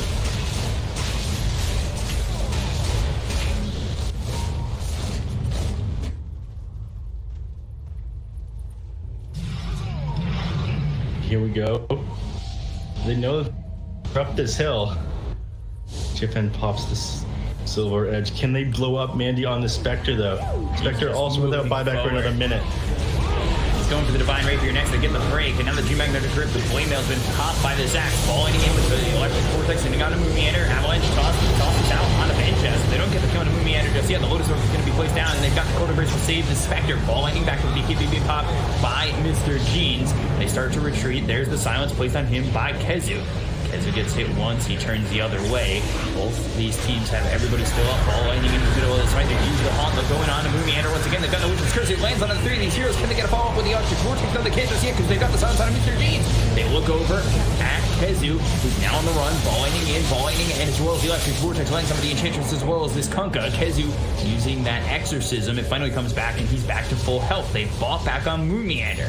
9k lead for Infinity, with Roche still not up for another minute. First down for another minute. Haunt was committed buyback and Moomiander. Both teams just kind of passing each other, but that was an ideal initiation by Team Infinity. Again, it was looking pretty nice for Crazy at the start of that. It looked like it couldn't really drop the HP, but they were underneath the healing ward. They were underneath that boat buff, and that's when Team Infinity wanted to reinitiate onto Crazy there. Of course, at that point, they were forced to kind of get back. Omnislash didn't see a whole lot of use in that team fight either, but I think right now, while your exorcism's still on cooldown for just a little bit, you take this fight. Hex onto Axe. Got the X as well as the Torrent. They'll hit him with the Silver Edge. There's the Avalanche as well to toss the ball in the game. Looking for the Electric Vortex that hits on this Kunkka. Now the Ghost Ship flies in. Mandy, he's in pretty deep. So is Mr. Jeans. They've got magnetized on both these heroes. The Ghost Ship is actually a fleet that comes over the BKB being popped by Mr. Jeans. He's trying to retreat. Torrent lands on the Mandy. Mandy in some trouble. He needs to get out of this one. The right clicks come through, and now he's the Abyss Blade. I think it's over on the Moomiander. He gets jumped over. He'll end up dead. He's gone for 2 minutes. Whoa. And he doesn't have buyback. Spent his buyback before he went down. I don't think they know he doesn't have buyback. What did he spend that on? What did he spend Did he spend it on Satanic? He spent it on Satanic. What's the point? Doesn't matter. Roshan going down here. This is Aegis Cheese refresher chart. I think they just lost. They don't know if he doesn't have buyback or not. Again, the waves are pushed in at the moment, but you're going to need to do something here to delay the push for 80 seconds. You need to convince them that the Spectre still has buyback. You need to pressure the enemy. I think with the Storm up, you can, as he's got that auto remnant. He does, yeah. This can keep the lanes pushed in. He needs to start shoving in the mid lane, though. They don't know. And there, look how far back they have to sit because the top lane's pushing in, creeps are coming through. So I think Infinity, if they hold, they've gotten away with one. Yeah, they'll get away with this, but Mr. Jeans, you need to start pushing now. You can't let the wave get this far forward. And with Brow right here, Hex, X. Now the Ghost Ship fleet coming through. Rainkill comes over. That's one ship, 2 ships, but Mr. Jeans is gone. We're gonna need to start auto-remembering, clearing out this creep wave for another 30 seconds here. It's got backdoor, so there we go. There's the ball lightning. Oh! They caught him! Mr. Jeans! Forced to use that BKB. He needs to leave. Oh, Moomiander. Oh my god. Jesus. Predicting where the storm's going to land. I couldn't quite finish him off. If they had jugged it with that Abyssal Blade, I think they forced the storm buyback at the very least, but they make the winning a lot easier. Fortunately, it does give Mandy enough time to get back up, so they never knew that he didn't have buyback there. He's going for Divine Rapier. He's 1,200 gold away from buyback. So he still won't have buyback. E-Blade picked up for Tiny. He's gone to the Flicker. And then Axe has Gem, his BKB at 7 seconds. With the magical lamp to try and survive. A wyvern's breath. In this lockdown here, and Moon now going for his Aghanim Scepter. We accomplished a lot of fun with that team. It was the Abyssal that Spectre had finished, by the way. He finished that prior. I did too.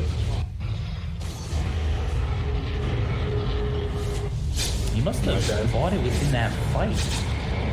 Yeah, I guess he really thought that he wouldn't go down there.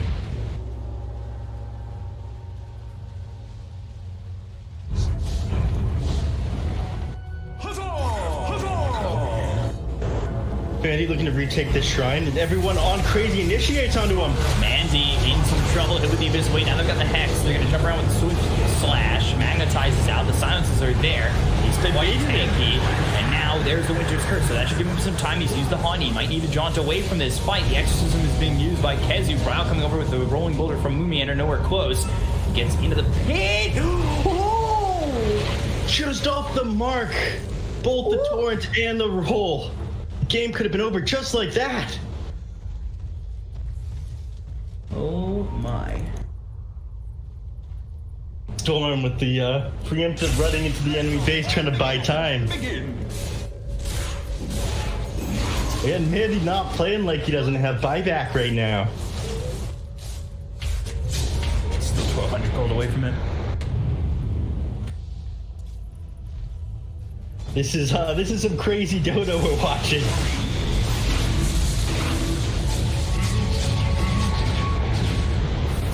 Warm and crazy. They're looking to end this game. They want to use this Aegis. Another minute left on it. Okay, so wait. Torrent X onto Spec.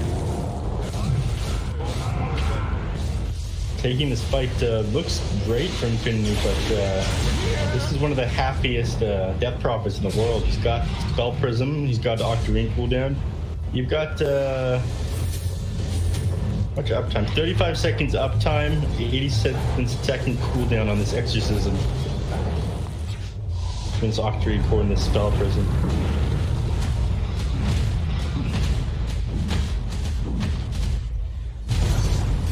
Almost 35 blood charges.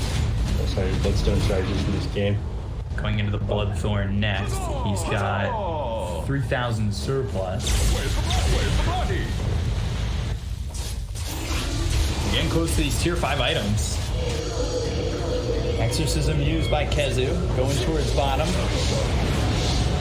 Defend, dashed up, Blink, call, back comes through, Windmill pop, silence on the 2, BTS to top by Benjes, they go up for HFM, can they get the Aegis out of his hands? Yes, they can with the Calling Blade. Nicely done to get that first life.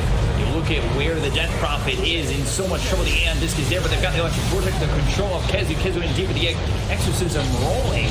But they use the Glyph. They've got the Lotus Orb on him. Mandy, they'll continue to chase the ball lining back and forth. They've already lost a little bit of the tracks. They've got themselves the Witch's Curse on the 3 of these heroes. That's on the alley, but it's not going to be enough damage to get the kill. Just moving forward, ball lining in. They've got the Electric Vortex call off on the 3 of these heroes. They hit the Haunt. Now they go after HFN. It's forced to go into the Split Slash. I believe it actually lasts long enough. It's the Omni Slash that comes in. They get the Coup on a Moomiander. They lose Benjes. He's going to buy back immediately. The Exorcism still going. And now Bryle starts to focus the racks. Ball lightning in. TT forward from Mandy. Looking towards the backlines with for HFN. The Blade period now ends up missing. Oh, Blink call. That's not going to land on HFN. They've got the silence out onto KheZu. Bryle in the grass with the side of Infinity. The Electric Vortex locks up KheZu. They hit the Calling Blade. Now they've got the Death Prophet, who's in so much trouble. Avalanche right onto KheZu. The continued chase. Benjes hits the Blink as well as the call. Will get the kill. Different 100 with buyback. Crazy. Just losing fights all over the map. Oh my god, net worth barely mattering at this point. It's all about these initiations, but it feels like you just don't have the damage to bring these people down anymore. Juggernaut, again, didn't commit for this MKB earlier, and it feels like he can't bring down the Spectre, B-Cup. How do you deal with him now? I'm not sure, and I think they won't even tier 5 items. They do a buyback on the Kunkka as well as the Death Prophet, but now they're going with the Abyss Blade. Alley in a little bit of trouble. The Blink call comes out from Benjaz. Slash on cooldown for 70 seconds. X. Lotus Orb. Now the Ghost Ship coming in. They look over. They spot HFN. They've got the taunt on him, and now the bash is through on a Benjaz. HFN are looking showing pops to DKD. They go after Vortex on the 2 of these heroes. Prada continue to try and help out. They get that kill on the Witcher Wyvern, or will they? Prada, he survives. I believe Ray kill came alive with a Ewing that he threw over on the Witcher Wyvern. The Avalanche is rolling for Charles on HFN. The Exorcism gets used. Now they've got themselves the Witcher's Curse that locks up 3, and now 4. Alley walks into it. The Aeon Disc will be popped. They'll start to disengage on the side of Infinity and leave. They don't get much, but they do back off with tier 5s up in just a second. They could hold the enemies into their base while they grab those tier 5s, would be great, but unfortunately health is looking pretty low. A lot of the heroes on Infinity, they're not able to secure that. They can grab this shrine though. But they can get the other one in time. Spawn, Mr. Jeans can zip over to it and grab it still. Jeans? Well, now it can't. Yup, not there. So they do get XP on both teams, unfortunately. But again, if you can box them in the base, if you can get these tier 5 items and stop Crazy from getting them, these next fight is going to be much, much easier. But I'm telling you, B-Cop, these things can really make a difference whether or not, or whether you win or lose the game. He's not too far from his team, but he's a little bit extended. Could be fun to go ship fleet. Now they'll use the hunt and see where the Spectre jauns to. They've got the ball laning as well as the electric vortex to find themselves around. They've got the taunt as well as the blink call coming in from this axe. Benjaz. Now they hit the cold wave. They get the throw on the Brown. He's down for 2 minutes. Blade Fury right on the storm. Golden Embrace. Not enough. He does that buyback so he can get the ball landing all the way into the fight that he can't even pop by the jug. They look over as the silence hits the sword slash out on Benjaz. Benjaz is going to survive for now, but they got themselves the silver edge. They have the damage. They look over to get the kill on the Spectre. Many a little bit of trouble. They got HFN sitting. Well, blink call comes in on a combo. They get the kill on HFN. No! He will have the sword slash! When there's the ball waiting as well as the electric vortex! It comes through on a bunch of these heroes. None of them got themselves the damage to get the kill on the HFN! Moving Ender, he's trying to rolling butter away, but he ends up dead to Mr. Jeans. They've got the silence out onto the Enchantress. Or we will get onto the high ground with KheZy. And they've got buyback on Jug and Earth Spirit. No axe. Buyback used on Mandy as well as Storm.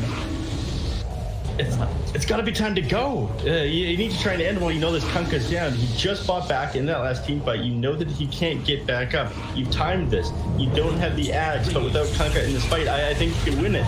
Jug just can't fight. Spectre, man to man, not without an MKB, not without a Divine Rape to deal with the butterfly that he's got. Spectre's just too much stronger. This is used on KheZy. Mandy, Lotus on him, Spirit Siphon, Reiko, getting a little bit low. Mr. Jeans looking to go in with falling as well as the electric vortex. That's out on the KheZy, pops the A on disc. So now, Mandy pops the Manta. Continuing to chase on the Death Prophet, Soul Fate Siphon, not going to be enough. Avalanche is on a 2. They've got falling Jeans. They're trying to get the kill with the Death Prophet. They'll buy back on HFN. Chases on, rolling boulder, Reiko, Lotus Orb, Avalanche, turn, Wave Fury with the E-Blade. He's still surviving, and I think he's just going to try and buy time for his team, but the rolling boulder comes in from Moomiander. Gets the kick on to Mandy. Does he have the axe? Yes, he does! Oh my god! They killed him, Mandy! He rolled, dead without buyback. He got him as the Enchant Remnant, kicked him back to the rest of Crazy, and gets the kill. Yeah, with this Earth Spirit Egg, you can accomplish so much on this hero. I'm a huge advocate for it. My god. This guy's been a player this game. Moon, again and again, has caught people up, has brought them down. A few times, Spectre's only just gotten out because the Earth Spirit is missed. Moon, definitely the MVP for this team. I mean, there's a one time that they copied the Storm Spirit in the mid lane, so trying to push out the creep wave, but he's saving his team. He's keeping them in the game. All from the position 4. 85 seconds, but again, creeps pushing in top. It's so hard to commit. Tier 5 items. They're available, and they got Mirror Shield on the Jug. They found Trident. Nothing found for Infinity just yet. That's the item. The best item in the game by Ex Machina, Woodland Striders. All tier 5s found for Crazy. And these are the things that can make or break the game. Going after the mid racks. Creeps are in the base. Storm has not done a good job of clearing them up, and they'll get the melee racks. Go 45 seconds without Mandy. A tier 4 has fallen. They might just commit for the tier 4s, but at the moment, HFN heads towards top, rethinks his decision, now goes back towards mid. Ball lightning all the way in, back and forth, trying to clear up these creeps, just can't do so. Woodland Strider is by Crowd. They've got the play as well as the call coming in for Vengeance. The rolling boulder is out by Moomiander. They've got the avalanche as well as the toss on a couple of zeros. They use the book. They've got 25 seconds until they've got themselves the Spectre back up, and the ghost ship comes in. They've got 4 heroes nearby. Vengeance trying to get themselves the core. They've got the 5-man electric vortex. Ghost ship still coming in. Vengeance gets hit once again. He silenced up the Winter's Curse out onto the Conga. Can they get the kill on any of these heroes? They're still surviving, and they just don't have the damage. The vortex is just not enough. Damage from the storm just isn't enough, and they'll get the victory in 5 seconds before the Spectre comes back up. Crazy take the game 64 minutes in. It looked like Infinity had it, and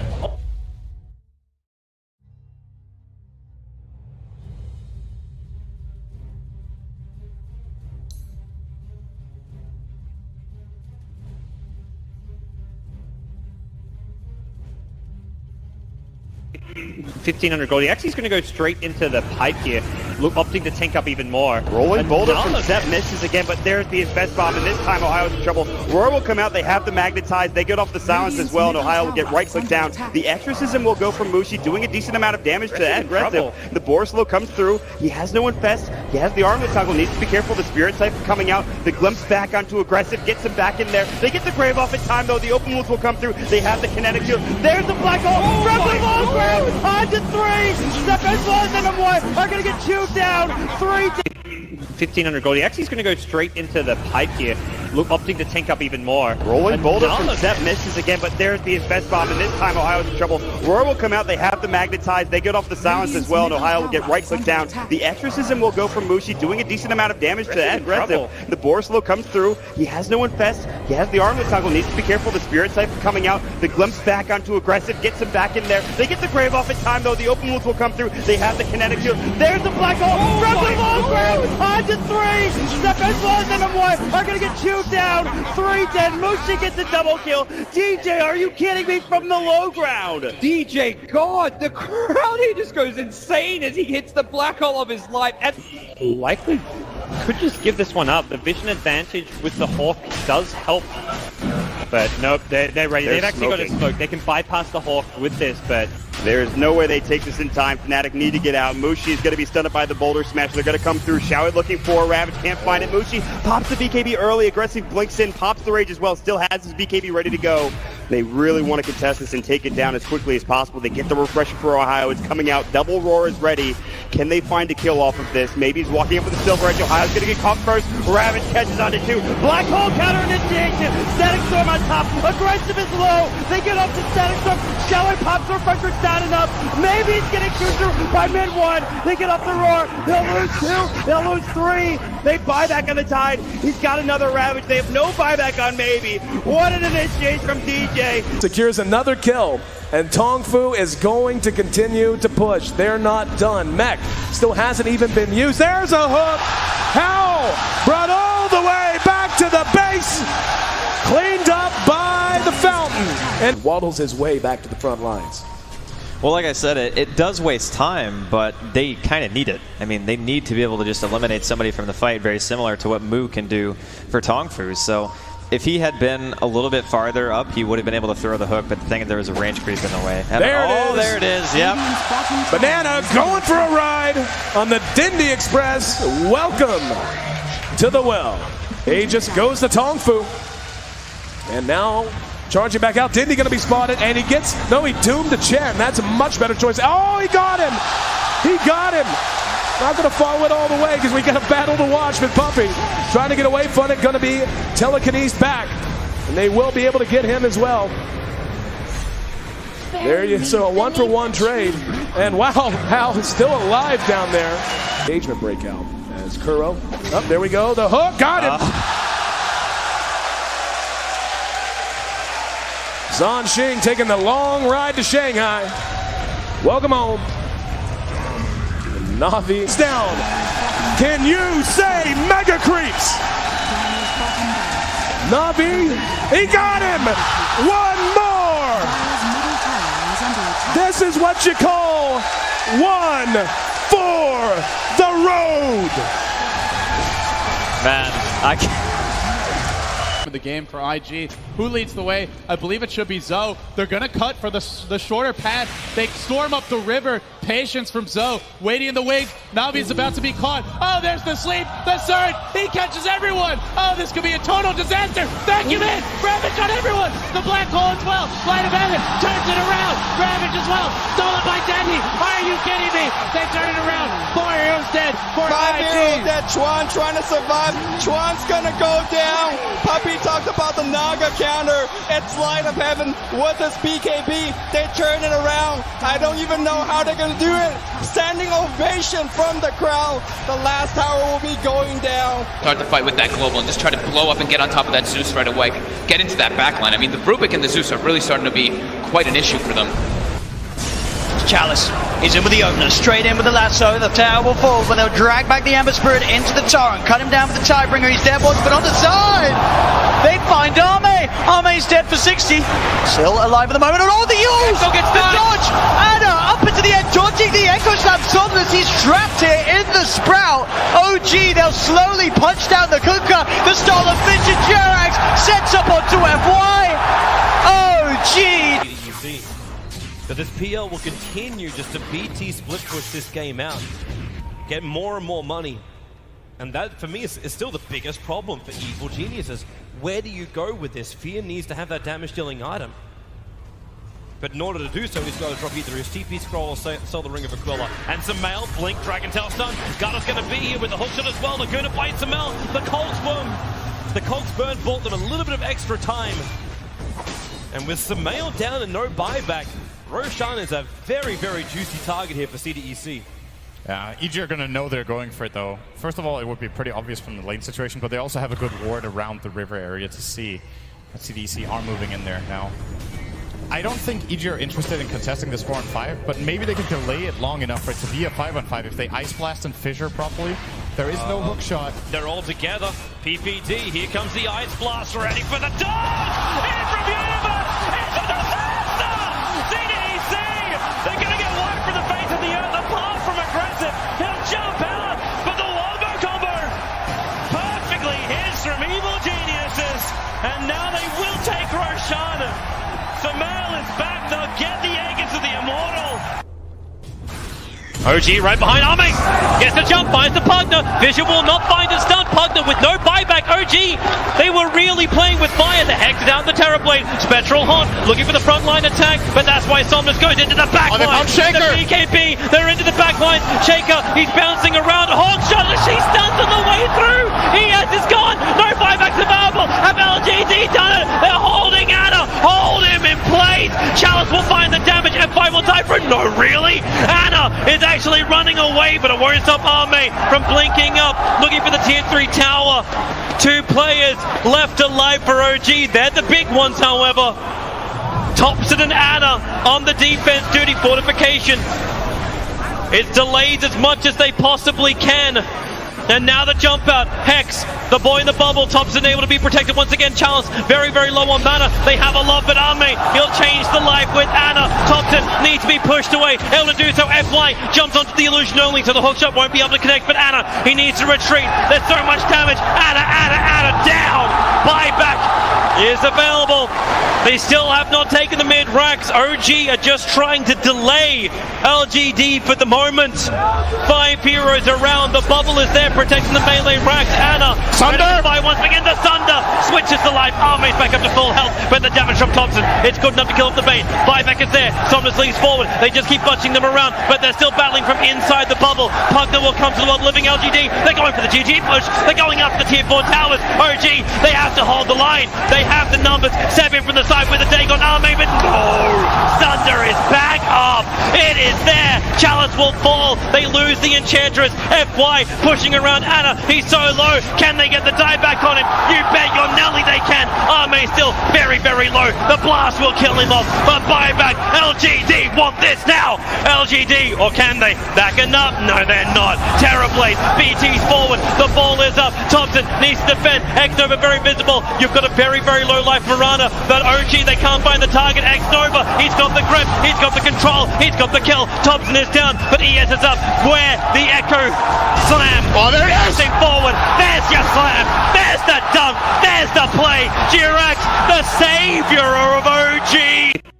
1,500 gold. He actually is going to go straight into the pipe here.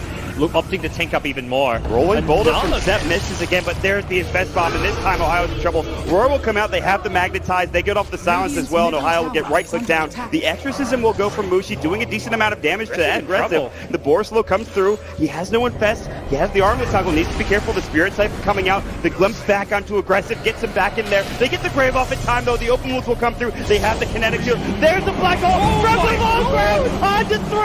Step as well as number 1 are going to get chewed down. 3 dead. Mushi gets a double kill. DJ, are you kidding me? From the low ground. DJ, God, the crowd, he just goes insane as he hits the black hole of his life. And likely could just give this one up. The vision advantage with the Hawk does help. But nope, they're ready. They've actually got a smoke. They can bypass the Hawk with this, but There's no way they take this in time. Fnatic need to get out. Mushi is going to be stunned by the boulder smash. They're going to come through. Shao looking for Ravage. Can't find it. Mushi pops the BKB early. Aggressive blinks in. Pops the rage as well. Still has his BKB ready to go.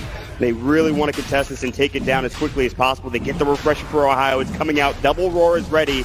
Can they find a kill off of this? Maybe he's walking up with the Silver Edge. Ohio's going to get caught first. Ravage catches onto two. Black Hole counter initiation. Static Storm on top. Aggressive is low. They get up to Static Storm. Shell pops the refresher. It's not enough. Maybe he's getting chewed through by mid one. They get up the Roar. They'll lose two. They'll lose three. They buy back on the Tide. He's got another Ravage. They have no buyback on Maybe. What an initiation from DJ.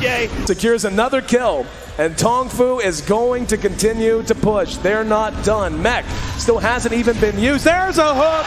Hal brought all the way back to the base. Cleaned up by the fountain, and waddles his way back to the front lines.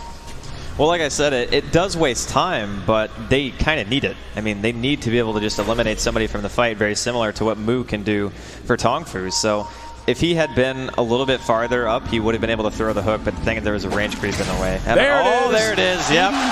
Banana going for a ride on the Dindy Express. Welcome to the well. Aegis goes to Tongfu.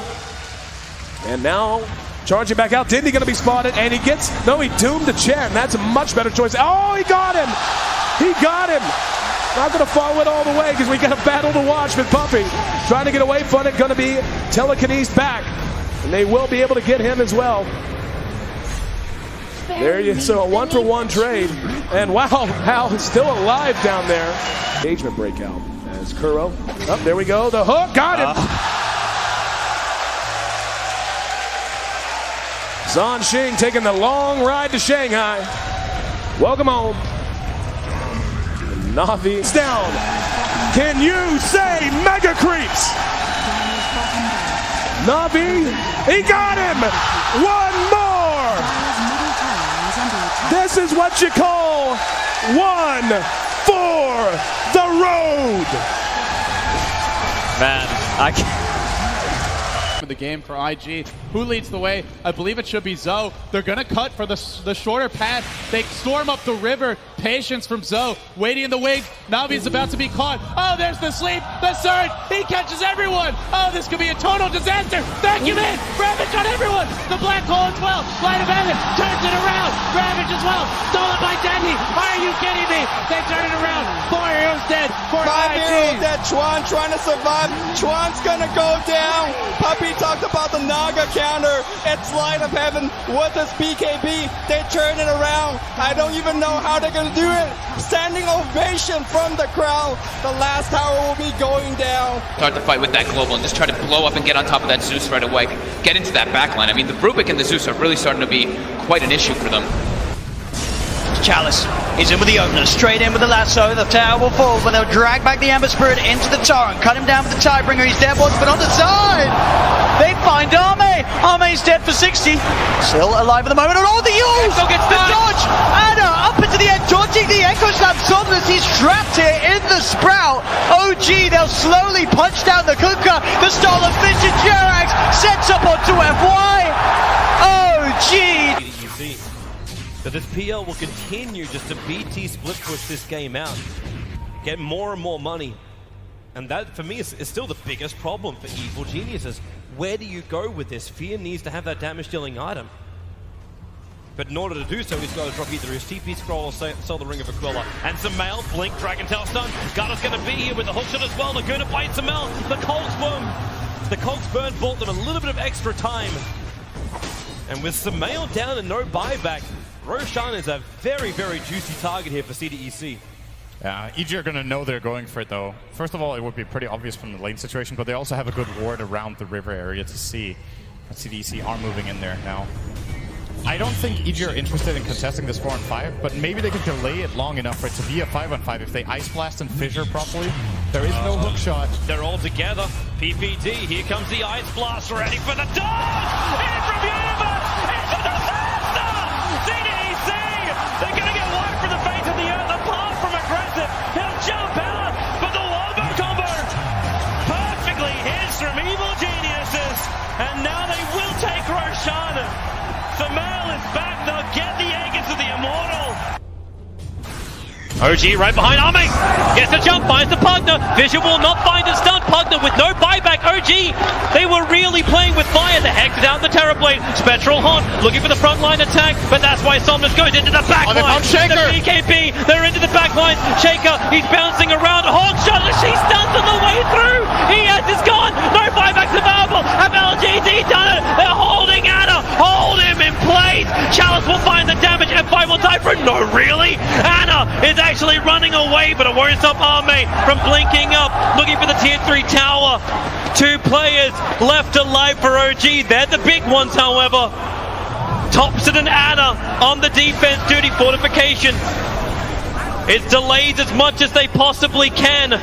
And now the jump out. Hex, the boy in the bubble. Thompson able to be protected once again. Chalice very, very low on mana. They have a love, but Arme, he'll change the life with Anna. Thompson needs to be pushed away. Able to do so. FY jumps onto the illusion only, so the hookshot won't be able to connect. But Anna, he needs to retreat. There's so much damage. Anna down. Buyback is available. They still have not taken the mid racks. OG are just trying to delay LGD for the moment. 5 heroes around. The bubble is there protecting the melee racks. Anna, Sunder! Once again, the Sunder switches to life. Arme's back up to full health, but the damage from Thompson, it's good enough to kill off the bait. Buyback is there. Somnus leads forward. They just keep bunching them around, but they're still battling from inside the bubble. Pugner will come to the world living LGD. They're going for the GG push. They're going up the tier 4 towers. OG, they have to hold the line. They have the numbers. 7 from the side with a Dagon. Arme, but no! Sunder is back up. It is there. Chalice will fall. They lose the Enchantress. FY pushing around Anna. He's so low. Can they get the die back on him? You bet your Nelly they can. Arme still very, very low. The blast will kill him off. But buyback. LGD want this now. LGD, or can they? Backing up? No, they're not. Terrorblade. BT's forward. The ball is up. Thompson needs to defend. X-Nova very visible. You've got a very, very low life Marana. But OG, they can't find the target. X-Nova, he's got the grip. He's got the control. He's got the kill. Thompson is down, but ES is up. Where the Echo slam. Oh, there it is. Forward. There's your slam. There's the dunk. There's the play. Jirax, the savior of OG. 1,500 gold. He actually is going to go straight into the pipe here. Look, opting to tank up even more. Rolling boulder from Bloodseeker. Dire must choose. Axe.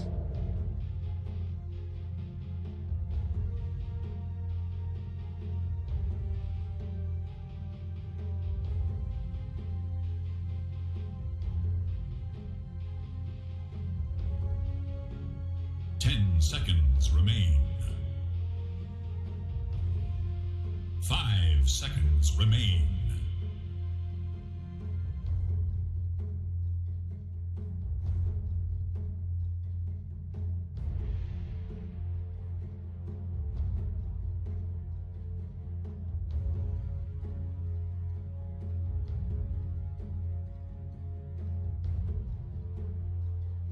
It is Radiant's ban. Warlock.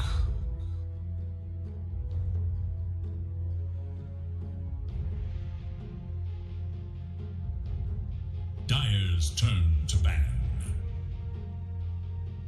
And the last time we saw a Warlock, it was early into the Midas. And it was Midas Ags very quickly for the Warlock that we saw. So I'm interested to see if whoever plays this for Crazy does the same thing. Yeah. We'll see how quickly he can come online. It's a little bit odd to see this Warlock picked up, not paired with one of those super hard carries that Infinity is now banning out. The Spectre, probably see the Anti-Mage, and Faceless Void are the pretty common ones that are paired with Warlock. Due to the fact they don't have tons of kill potential in the lane, and you want to stop the enemies from being able to harass them down. Again, being able to keep that sustain, keep your HP up, just make sure you sit underneath the wave, get those last hits, and survive, I guess, the onslaught from the axe sitting under you, just spamming you with that battle hunger and harassing you down with that counter heal. But you're not really going to let them have that. Actually opt to ban the Viper instead. But that's a pretty good axe counter. Again, he jumps in, wants to call and spin on everybody. He just spits poison under his teammates or under himself when he goes on a tower or something. All of a sudden, yeah, you've jumped onto the entire enemy team, but all you've done is taunted them without doing any damage in return. You're not such in good place now, are you, Axe? So I'm liking the Viper ban as well. And they banned the Spectre, they banned the Viper. You know, definitely don't want to be up against that break. We've also seen Viper kind of go off. We saw Frank on that Viper in the offlane. He did a very good job with that hero in that kind of. That might be the only Viper game we've seen up to that point too, if I recall correctly. Yeah, and then terribly banned out here from the other team. Do you think they end up taking a Terrorblade here up against like this Warlock Bloodseeker? I mean, it's harder to harass the Terrorblade out of lane. If you're the Bloodseeker, your high movement speed, it's easier for him to get out of that Bloodbright when he drops it. And of course, he has decently high HP regen in the lane, so it's harder for you to harass him. They don't have their own Faceless Void. I thought they'd definitely take that. I mean, you have the Warlock. It gives you the sustain in the lane, and of course, it's very easy. Sorry, to land that multi-man fatal bonds when you've got the Faceless Void on your team. So that one surprises me. 10 seconds. Radiant's turn to They take the Spirit Breaker with it. This is super weird, B-Cop. You play a hero like Warlock, you think you're playing into the late game, you think you're playing like these counter initiations, and then you have a Bloodseeker and a Spirit Breaker with you. You just want to run at heroes. I'm not sure what crazy you have planned here. remain.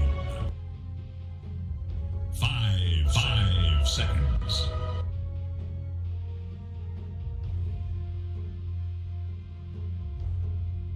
Sorry, it's the first game that we're seeing the Spirit Breaker.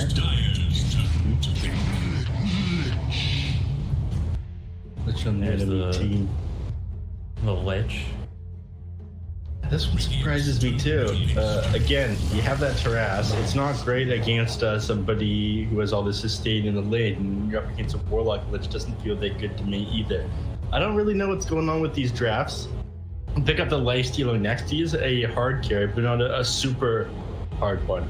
Spirit Breaker does offer him a vehicle as well, so there's that. But you know, I was saying that I want to see different heroes. I'm seeing the Lifestealer, I'm seeing the Spirit Breaker. They're changing things up a little bit, but these drafts feel a little bit awkward to me. I don't know, maybe the Crazy knows something I don't. Maybe Infinity knows that Lich is some amazing counter to this Warlock or something. But it's not making a whole lot of sense from where I'm sitting. Against the Lifestealer, they probably want to pick a Juggernaut or something. Take the Storm Spirit. That one does make sense. Again, you don't have this hard lockdown. You have the things on the Spirit Breaker, but it's very easy to dodge what he's got going on. Of course, you can zip right through the charge into him as he comes at you. Then you don't get hit by the Greater Bash, you don't get hit by that stun. And then all they really have to rely on is the Nether Strike, which of course you can continue to dodge and it'll keep resetting due to the Storm getting those invulnerability frames and the Warlock's Golem. So your lack of Disable is really going to be punished here by Infinity Esports. And I'm surprised they didn't think of that one, because it was just last game that Mr. James played Storm Spirit, and he's been going forward a lot of games this tournament. Yeah, he seems to be like one of the only players in this event so far that has been very much, you know, wanted that Storm. 10 seconds. 10 seconds. 5. Chaos Knight ban on one side and Puck on the other. Yeah, and they don't want to be playing against those counters. Probably ban some other hard lockdown mid laner after this. We'll take out the Invoker. Playing against Quaswex Invoker as your Storm Spirit can be pretty miserable as well. I think once you get that, level 4 in Quas, your Cold Snap does enough like mini stun to just hard lock down the Storm Spirit. Suddenly you're not able to zip anymore. You just keep like starting the cast animation, then stopping, during the cast animation, stopping. So again, experienced Storm player probably used to playing against that quite a bit. They banned that one out, and of course it isn't great to play against that EMP either. Your ability to lane, spamming out those static remnants of farm, then moving the creep wave afterwards suddenly becomes hindered. Radiance to Radiant space. Choose. A Warlord banned on the other side. Pretty good hero against Lifestealer again. You want these super hard hitting agility heroes against the Lifestealer. Usually. Chaos Knight is another pretty good one. He does eventually get that to rally with Pierce's magic immunity. And of course, he's not a carry that's able to do that AoE damage. Doesn't really like that Maelstrom. Doesn't really build into a Battle Fury, so it's hard to do with the CK's illusions.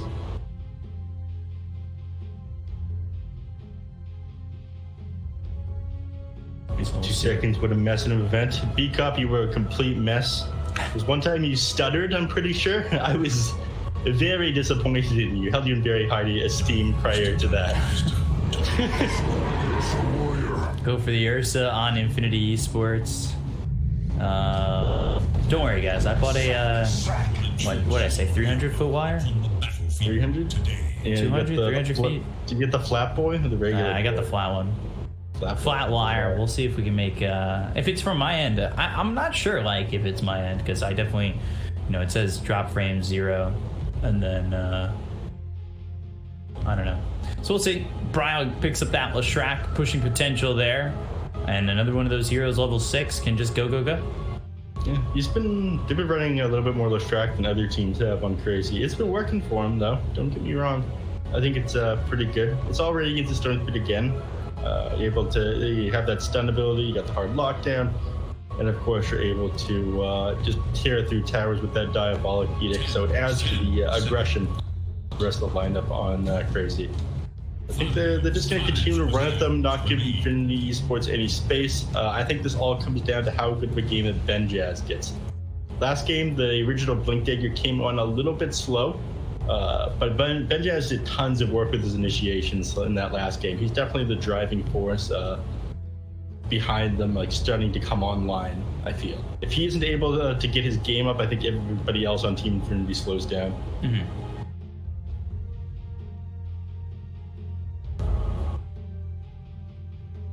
See how this second game goes, if it's going to be as long as the other one. It doesn't look like it. If Crazy can get ahead, it looks like they'll just push through, but we'll have to see. I measured that 100-foot wire and it came about just under halfway, so I think I just bought 300 just to be safe now. No, you can never go too long with your snaky boys. Question is just getting it to sit flush with the wall and everything.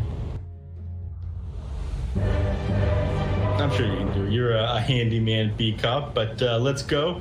Game number 2, can Infinity go 1-1 in another series? I'm thinking so. History repeats itself. Crazy, they slipped up last game.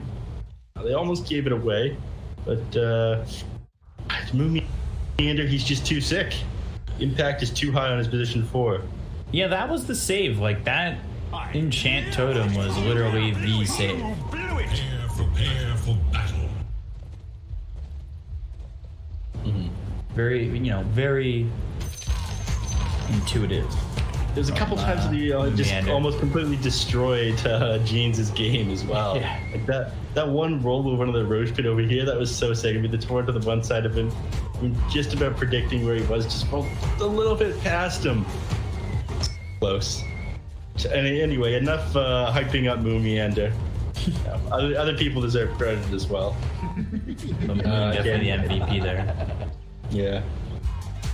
Moon, glad to have you back, Moon. It's been too long.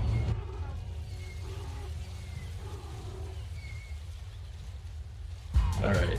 So, mid lane, he's got much stat energy on the Storm Spirit, help him last hit a little bit. Lich has got his Sage's Mask. Depends who he's leaning with, but if he's with Raykill, probably gonna want to finish up this into Basilius. Again, these two people happy to spend, or sorry, he's with Benjaz as well. Or Mandy, anyone on his team, he's gonna be finishing up his Basilius on Prada. Sage's Masking is something that gives mana regen to your allies. Well, laning takes a lot easier for them.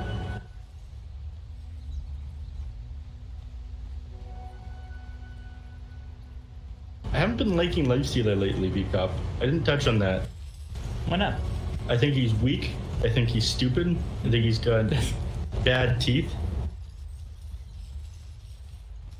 It's a bit rude. I think this hat that he's wearing looks stupid. I can barely make out the hero anymore.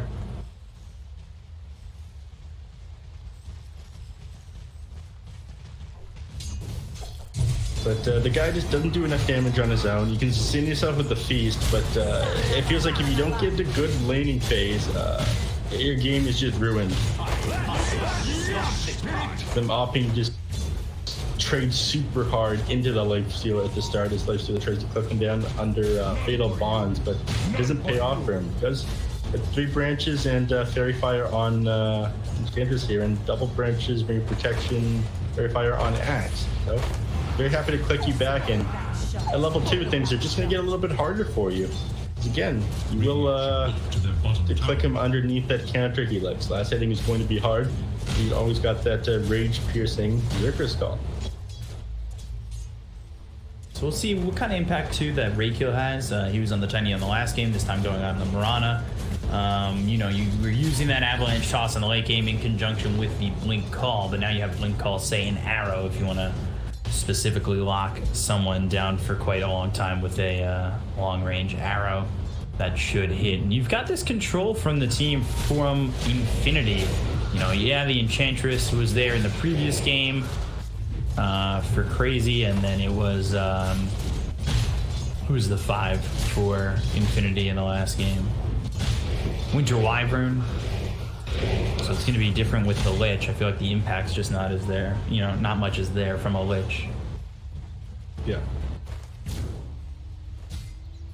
Chat discussing the draft. You love to see it. You know, talking about what they think's best. Love being involved from them. Shout out to chat, by the way. If you guys have any questions about the teams or the players, I'm more than happy to ask them. Lobbying, if you want to tell me a little bit something about them, happy to talk about them with all of you. I want to tell all these players' stories, man. Chat interaction for you. Press 1 if you think Infinity is going to win. Press 2 if you think Crazy is going to win. Vote now. Vote now. We'll vote in 5 minutes. We'll make it happen. We'll tell the teams the vote recap and tell them to act accordingly. Not really, though. Interested to see how Benjaz does. He's doing really well in terms of CS. We saw the Axe have a decent start early on, but Storm getting killed over mid by Moomiander, who, you know, playing another hero that kind of just roams around the map and having that big impact. This is a common theme from Moon. He rolls mid. He roams mid fast on all these heroes. Again, the Earth Spirit, the Spirit Break gives the enemies basically no time.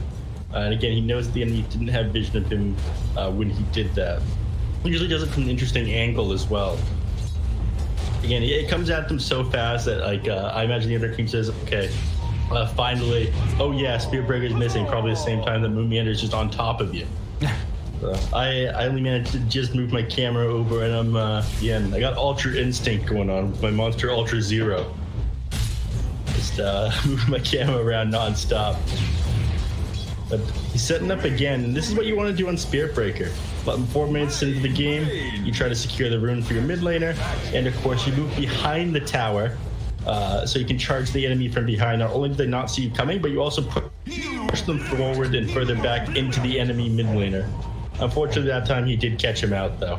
You weren't far enough back over to this angle. This is what you start over here, rush forward into the enemy mid, push them into the left track, sets up the stun, everything goes great, bada bing, bada boom. All right, we're seeing dives over there. Call on the Warlock with Reikyo throwing the arrow. Some damage being done with the Starstorm, but just wasting time seemingly. Not really doing that much damage. No, and you're just going to heal back up thanks to that shadow word. Storm's actually back up into the jungle. I mean, he's terrified of this Leshrac right now. Until he hits level 6, Braille's always going to have that kill potential on him. Just drop that split earth and run him down. Even easier once Braille has this level 6. Bounties get picked up by both teams, but Mr. Jeans doesn't get in on that action just yet. He'll probably eventually make his way towards this Radiant Triangle 1. But here we go. Braille, 5 minutes in the game. Now, this is a man who keeps a stopwatch beside him when he plays. Catapults here, he starts pushing the mid tower. Arrow hits on Owie. They'll get the kill onto the Warlock. They're charging towards top dome for Benjaz. They've used the rage pretty early on into the fight. Charge finally lands, and then he gets the bash. Leap forward, Starstorm, HFN taking some damage. Now Raykill needs to leave. He's got to leave. TP, no vision. Moon saying, let me at him, I want to hit. But he can't get through the trees, unfortunately. It's a tough game already for Mr. Jeans. This makes the game a little bit easier for him. You got that haste, something you don't need mana to fall back on, and of course, you fill your bottle. He's going to take this opportunity to clear out neutral camps and top up his mana even more with this next bounty rune his teammates left for him. Incredible. This is the thing that separates a good mid player from a battle. I'm going to cut myself short because we've got some action happening in the bottom lane in a second here. Charger's coming in. Not a huge commitment though.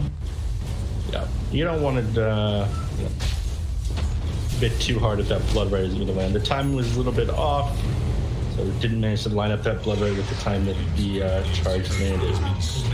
Now we get courier and Mandy losing his courier. Moomiander getting both, and now they're going to charge looking for Mandy. Kezu, he doesn't have the mana for Rupture, but he's putting a mango into his out of his stash. Or out of his backpack. They lose Benjaz. Top. Ryle getting the kill. Ryle making a rotation. Up there is just diving too far forward on Mandy. Then, of course, once he was, sorry, not Mandy, Benjaz. Once he's underneath the tower, turn around with HFN. Rada, Blood Right, damage done. Now the ball lightning. Here comes Mr. Jeans. Manny makes the way over. Kezu ends up dead. Electric Vortex on a Moomiander with the ball lightning forward. They'll get two.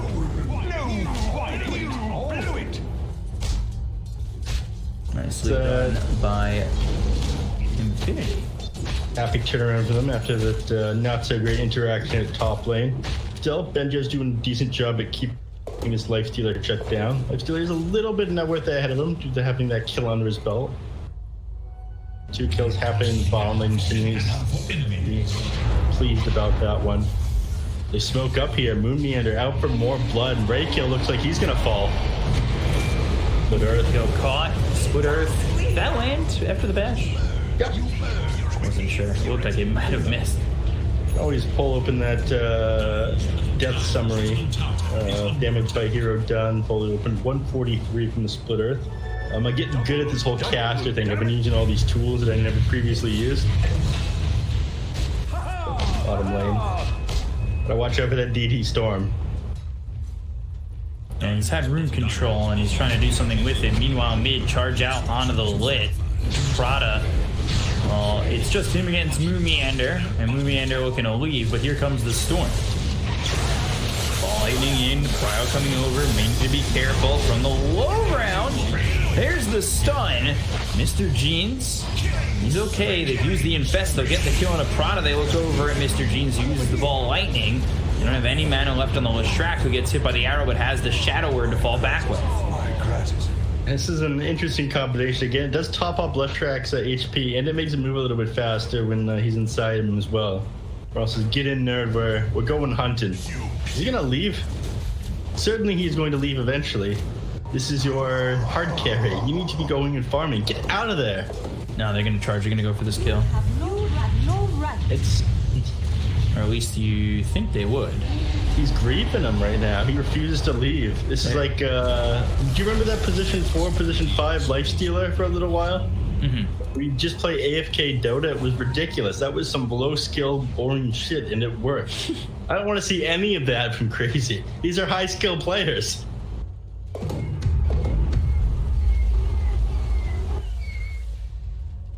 Thankfully, he pops out and he starts farming. Maybe he just grabbing himself a monster. Now says, I'll be right back. I'll be safe in Bryle's embrace. Tied to the impurity.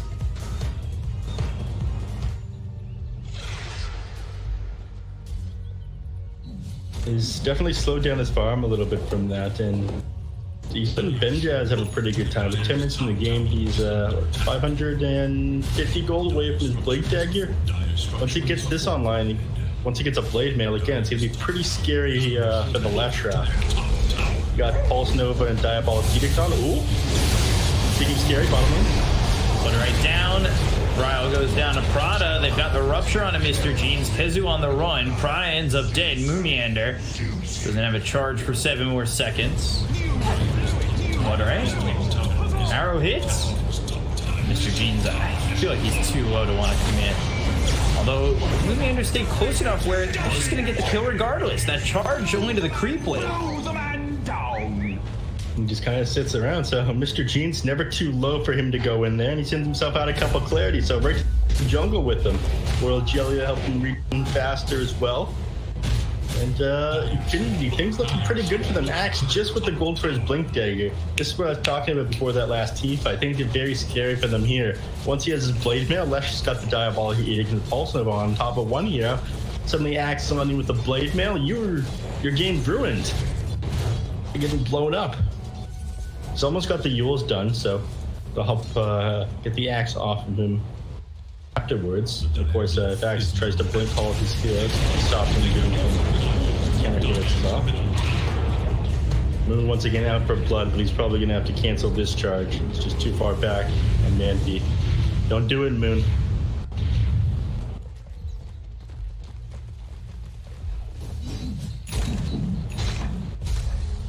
Getting close on that one. Close to committing. What do you want to see this game? You see any issues with any of these teams here? I mean, they got multiple Yules that they're building against the Axe and crazy. I'd like to see that. Same with the Ursa. Kite for days with these high movements of these heroes. Call, Ball Lightning in. Easy kill on the Moomiander. All of a sudden, it's 86 and 1,000 net worth lead for Infinity. Brock just dancing under the disco ball. They've got HFN nearby, and I believe they spotted him. Blink call, but the stun's onto the Ursa. A lot of damage being done to the Ursa by Bryle. They'll pop the Chaotic offering. They've got the Blood Right down. Prada in trouble. He'll die to the Blood Right. Bryle gets the kill on Amandi, so they're taking him to the Ursa as well as Malik. They look over at Mr. Jeans, who's in so much trouble. Split Earth finishes him off. Double kill for Bryle, and a 3-for-0 for Crazy. Yeah, I mean, yeah, you did lose a couple of heroes at the start of that team fight, but it feels like you could have disengaged afterwards. He's got completely torn apart. They kill now. Kezu coming over. We've also got the Leshrac to get the slow. Ray kill trying to TP out, and the stun is on point. Getting revealed up there by that Thirst there. He was below that 25% threshold due to that last lightning there. So didn't commit quite hard enough to his first initial leaps and ended up paying the price for it. You lose both the leap charges and your life now. Moomiander, he's got no chill. He runs at Benjaz in the jungle trying to slow him down, but here comes Mr. Jeans. And with the Electric Vortex, we'll call afterwards. They need to be careful with the Lich coming over, but or with the Leshrac coming over, but he'll back away.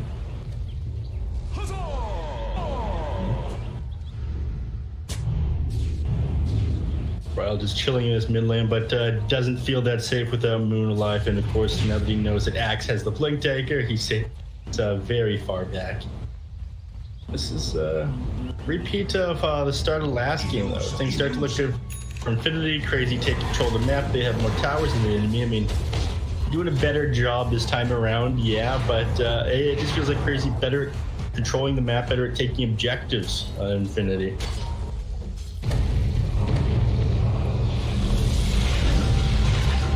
Over the jungle, this is making the dream work over here. So, teamwork makes the dream work. Yeah, cooperative jungling. You got the tank Moomiander, you got the white mage in the back, Aoi 2000, and your dangerous rogue type Kesu with the agility. Bottom, meanwhile, they've caught HFN. They've got the call on the Culling Blade, taking out this Lifestealer, who is sitting about 1,000 gold behind this Ursa, who's now into the Battle Fury. Yeah, and that's just going to continue to get worse. Again, we talked about this at the start. I think that Lifestealer is an awful hero. He's as bad as his teeth are, and in all honesty, like if he doesn't get ahead, he starts to fall off super hard. He doesn't have the AoE abilities in his kit. He doesn't jungle super fast. features his only like real DPS ability. He's got the passive lifesteal and like Black King Bar in the form of Rage, but you don't come back to it. You don't have these huge teamfight abilities. Prada getting gone on here. They also found Andy. They've got the blood right down. And to try to TP out the chaotic offerings there from Ali. Prada dies off screen. Mandy in some trouble. He tries to turn this on to Moomiander. Shock forward, but there's the charge and kill. Ali gets credit for that one. Chaotic offering coming into the right time. 2-0 in favor of Crazy. Stupendous. All those heroes will go down there. The fight recap treats them both as separate deaths, but anything to slow this Ursa down right now, especially just after you grab this battlefield. So, Ursa playing a little bit too far forward right now. You know, when you don't have the tier 1 tower from the enemy team, I'd say being behind the tier 2 is a bit too far up. Be careful when you walk in that triangle when they still have all these towers down here. There's too many angles they're able to take the fight from. Mid lane.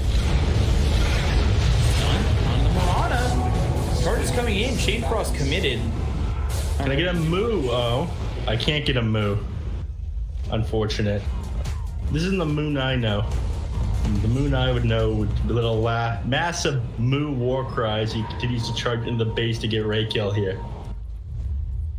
He doesn't want to feed. Which is fair. You would have done it, right, B-Cup? Maybe.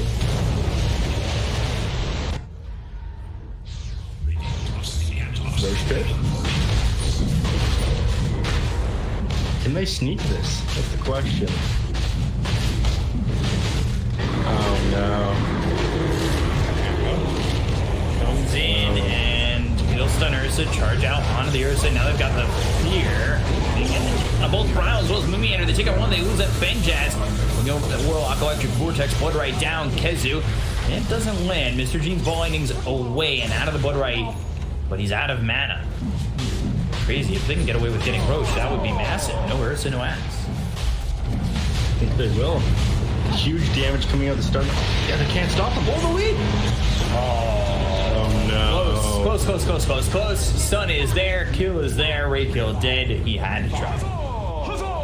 Well, an attempt was made, as they say.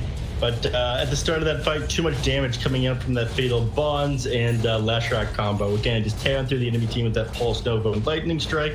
Lightning Storm. And he tore down the Lashrak, yeah, but he brought right back. Of course, it's worth it to take that Roche fight, get in there, get that Aegis. Now they can play super aggressive on Crazy. Shutting down that Ursa, getting down that Roche attempt, and taking more control of the map. They're about to get owned here, though. Here comes Bryle. Towards the top, taking a look, and they get the kill on a Kezu. Bryle comes for Benjaz, and Mr. Gene will get both. Pulse Nova and the Diabolic Edict doing enough damage to get these kills, and they continue to trade positively for the side of Crazy. It's not even close to where the 3,000 XP going the way of Crazy, almost 1,000 gold. Now, of course, level 4 Diabolic Edict. Now you see your tower, soon you won't. Bryle? Okay. Walked away from the tower when he had the Diabolic Edict on. It made me look stupid. I mean, he made himself look kind of silly, but it's really me that I'm upset about. Sinister Gaze on a Moomiander. He'll end up dead. Or will he? Infest? Chicken Frost bounces once. HFN, he ends up slowly trying to save Moomiander. I'm not sure why he went in. HFN ends up dying too. They'll get 100 gold for the Golem. And now that was over at the Warlock. Owie on the run. Glimmer Cape gonna run out in just a second. Mandy doesn't want to commit onto the high ground. Dead Mandy will head top lane. Just think about heading top lane until he realizes Storm's already up there. There's not much of a point, so he wastes the town portal scroll. Infinity, they feel kind of out of focus. Hot and cold. Some of the plays they make are great in fire, but then there's these little decisions they make every so often that are really costing them here and there. And it's not great to spend your 90 gold and put your town portal scroll on cooldown.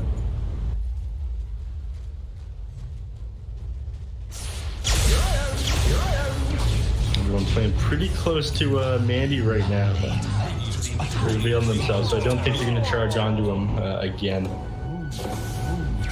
He's going to need a couple more items before he can take the fight to the enemy. Again, he's getting caught up by this rupture and just kind of forced to stand still while the Leshrac tears to the rest of his team. And speaking of, Bryle's probably looking to get some more use out of this Aegis. Looking to shove into the enemy triangle and just exactly get it. Playing very tight on Crazy. They ping him out. Danger over here. This is where the enemies are. Go around. To the triangle we go.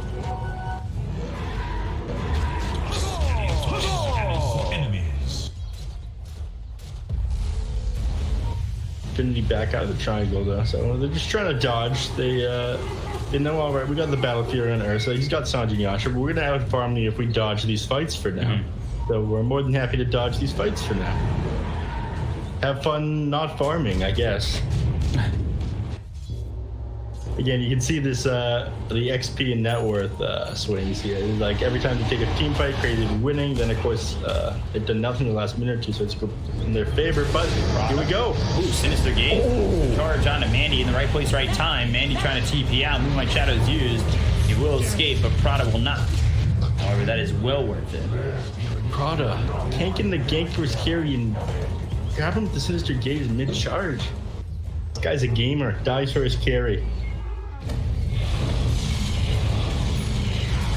Still sitting here even, and Ursa, Battle Fury, Sanjay and Yasha getting close to the BKB.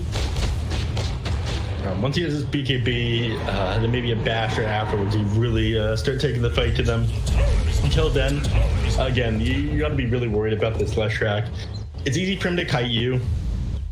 It's easy for him to blow you up underneath all this magical damage. Black King Bar prevents one, Basher deals with the other. Once you don't have to deal with Bryle anymore, I feel like lifesteal is just super easy for you to fight into. You blow him up very fast. And his Heaven's Halberd is going to mean a lot less to you as you get more stats resistance. Yeah, and Sanjay Yash providing the 20%, then an extra 30% from that Satanic. And suddenly your 3-second disarm is only lasting like 1.8 or something. That diminishing.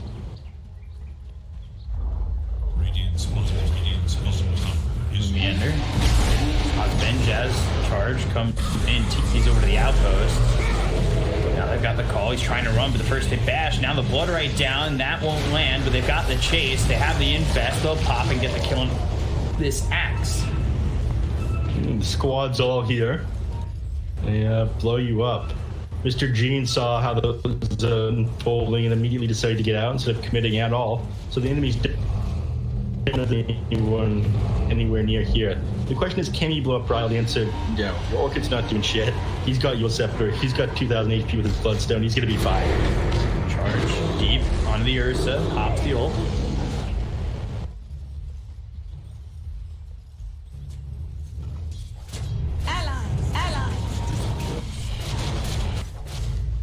Just a 1k lead right now for Crazy. Meanwhile, up at the top, they've got the protect. They'll look for the Leshrac. They've got the arrow. They have the damage. Yes, they do. Bryle ends up dead. He's gone for 90 seconds. As meanwhile, Chaotic Offering comes in onto the Ursa. They'll take out Mandy, so big kills for both teams.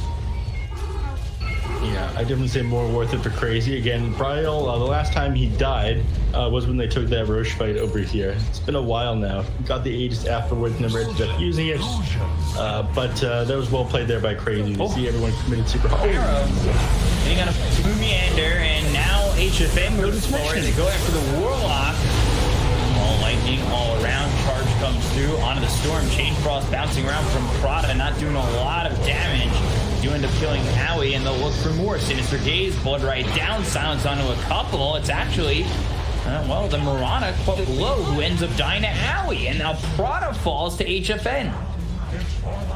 Without that Ursa, they just don't have the damage, despite how many times that Chain Frost had bounced. 3,000 damage coming out from Lich in that fight, but, you know, Storm Spirit doing a little bit, Axe doing almost nothing, same goes for Mirana. You can blow, when you blow up on the Leshrac at the start, but without your Ursa as part of the fight, you're just not doing damage anymore, unfortunately. So, this has become another game that we've seen where it all falls under one hero to be able to take the fight to the enemies. Bloodseeker has a decent amount of sustain. He's holding onto a pipe as well. Warlock going to keep everyone's HP topped up, and of course Lifestealer is insanely hard to bring down, especially when he's hitting targets. So it's kind of shown Crazy had the right idea. Yes, they initiated on Leshrac. That was wonderful, but without your Ursa, you can't take fights against us, and we know that.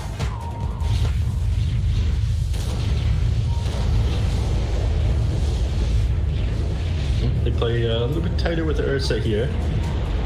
I figured that out for themselves.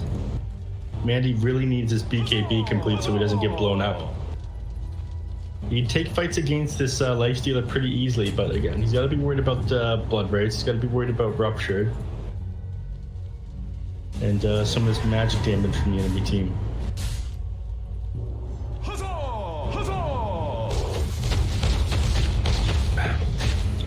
Almost 27 minutes. Tier 3s are up at that point. Another 50 seconds to go. But it's this much easier for Crazy to play on your side of the map. You're stuck into such a small window over here. Everyone has to play this tight. I mean, the rest of this all goes inside of Crazy. T-fight starts, but unfortunately they're out here. It's on a movie, and now they've got the silence on HFN. Quivercake used, he'll back off. Trial's thinking about going back in. He's the 30-year mana on Mr. Jean, so he starts to back away, but the ultimate Movie comes out on the Mandy. He pops the BKB. They'll start to turn this over HFN. They've got the blink as well. Call the chaotic offering from Owie is massive, but the damage from the chain frost coming through, taking on HFN. Wild goes Movie. They go for Kezu. They find Owie instead, and it'll be 4-0 in the favor of Infinity. And I just try to tell him, you don't want this. You don't initiate on Mandy when he's got this 10-second BKB. He's more than happy to turn the fight onto you. And you're not going to bring him down without physical damage. Who's going to do it? Lifestealer? I don't think so. Especially not when he's able to pop that Enrage and just click him back there. So, 7,000 XP for Infinity. And what, 3,500 gold there? My god, you lost 986 on Crazy there. Not having buyouts. We're not buying out your items. And here you go, you got control of the map. Tier 1 is taken. You're invading the enemy jungle now. And you're about to get these Tier 3 items before the enemy team is. You can take another fight against them in this situation. You're laughing. Radiant structures are fortified. Diamond's top tower is under attack. Tier 2 tower in the top lane, and again, Leshrac and Lifestealer aren't going to be up in time in order to defend this, so they're going to lose this tower up here to even more control of the jungle. And of course, the Shrines making it harder to take a fight from the Roche pit. He's going to respawn in 14 seconds here. They can't get their heroes across the map in time to be able to defend from Roche, but they're feeling hurting right now. Leshrac needs to build his own BKB. He's only sitting on 10 Bloodstone charges. Roche responds right now. And with Ursa, they can take this in no time at all. Here we go. Question is, if they get spotted, what would be difficult for them to maintain here? They don't get spotted with Mandy jumping over. Things come in from Kezu though, so they're coming over. These contestants, they gotta be a little bit quicker. I think they have Shadow right in. Charge! Not gonna line up. He's picked up by Mandy. They got the blink call on HFN. Arrow falls it up. There's the ball. He's what the electric vortex, and they don't fly. Came across bouncing around as much as he can. It goes back now all the way over on the Moonyander. They've got the control on the track. Can they get the kill? The Rupture is going to be used on a Benjaz. He takes a lot of damage, ends up dead. They'll take out Prowl, so it's a 1-for-1 so far. Moonyander on the run with the effects coming in from the Lifestealer. Sinister gazed and still trying to walk his way out. They'll take him down. HFN, he'll try to TP, but the damage is not there. And he will be back into base successfully. Yeah, could have been a very different team by the arrow just narrowly missing some of the heroes on Crazy there, threading the needle, so to speak, on Raykill, but still, fight going their way on Infinity, tap up in gold change in their favor, and 2,000 XP, and they're gonna get this tier 2 tower in the mid lane, because he's fortified top. And your Bryle is dead yet again. He is the biggest thing in this game. The damage is just not there from HFN yet. And he's still working on his Basher. Mandy, with this high charge BKB, is terrifying. You've got no solution to him at the moment. It does kind of suck not being able to get that Aegis on Mr. Jeans. Or so you don't really feel threatened. You don't really feel like he's going to be blown up You got the cheese, you got the Aegis on their second fight. Pretty happy about that. Up 4,000 net worth now. Look at some of these graphs. That last fight in the Roche fight, and the tower they got after this, bolstering their win rate up right now from probably 60-70% on Crazy to F72 for Radiant here. Infinity taking back the game, and VCOP, I'm starting to think they're gonna pull off another 1-1. Feels like they might be able to do it for the 4th straight match. They take 1-1s all over the place. It's gonna be close, for sure. They've got a 4K lead. We talked about how Crazy was trying to get something done earlier. I don't think they've missed their timing, because I think Lifestealer can still do a lot of work, but Infinity has been kiting around this Lifestealer really well, and they've been handling Ryle pretty easily. Yeah. I mean, he will have a bigger impact as the game goes on. He needs more items, but he's just not going to farm as fast as Ursa. It's unfortunate that Prada ends up on the high ground. Wings fall coming in. Moomiander in some trouble, falling over for Mr. Jeans. They get the kill on a Moomiander. Inside the Moonlight Shadow as well as a smoke, it's like they want to continue for more. Forced back to their base. Bryle's the only one really to play out right now. He does have boots of travel. He's got 455 movement speed. He's the guy for the job. But again, you always have to be careful of Mr. Jeans on this Storm Spirit. We're playing so careful right now. The question is, does he assume that you've made some sort of tree tunnel? The answer is no.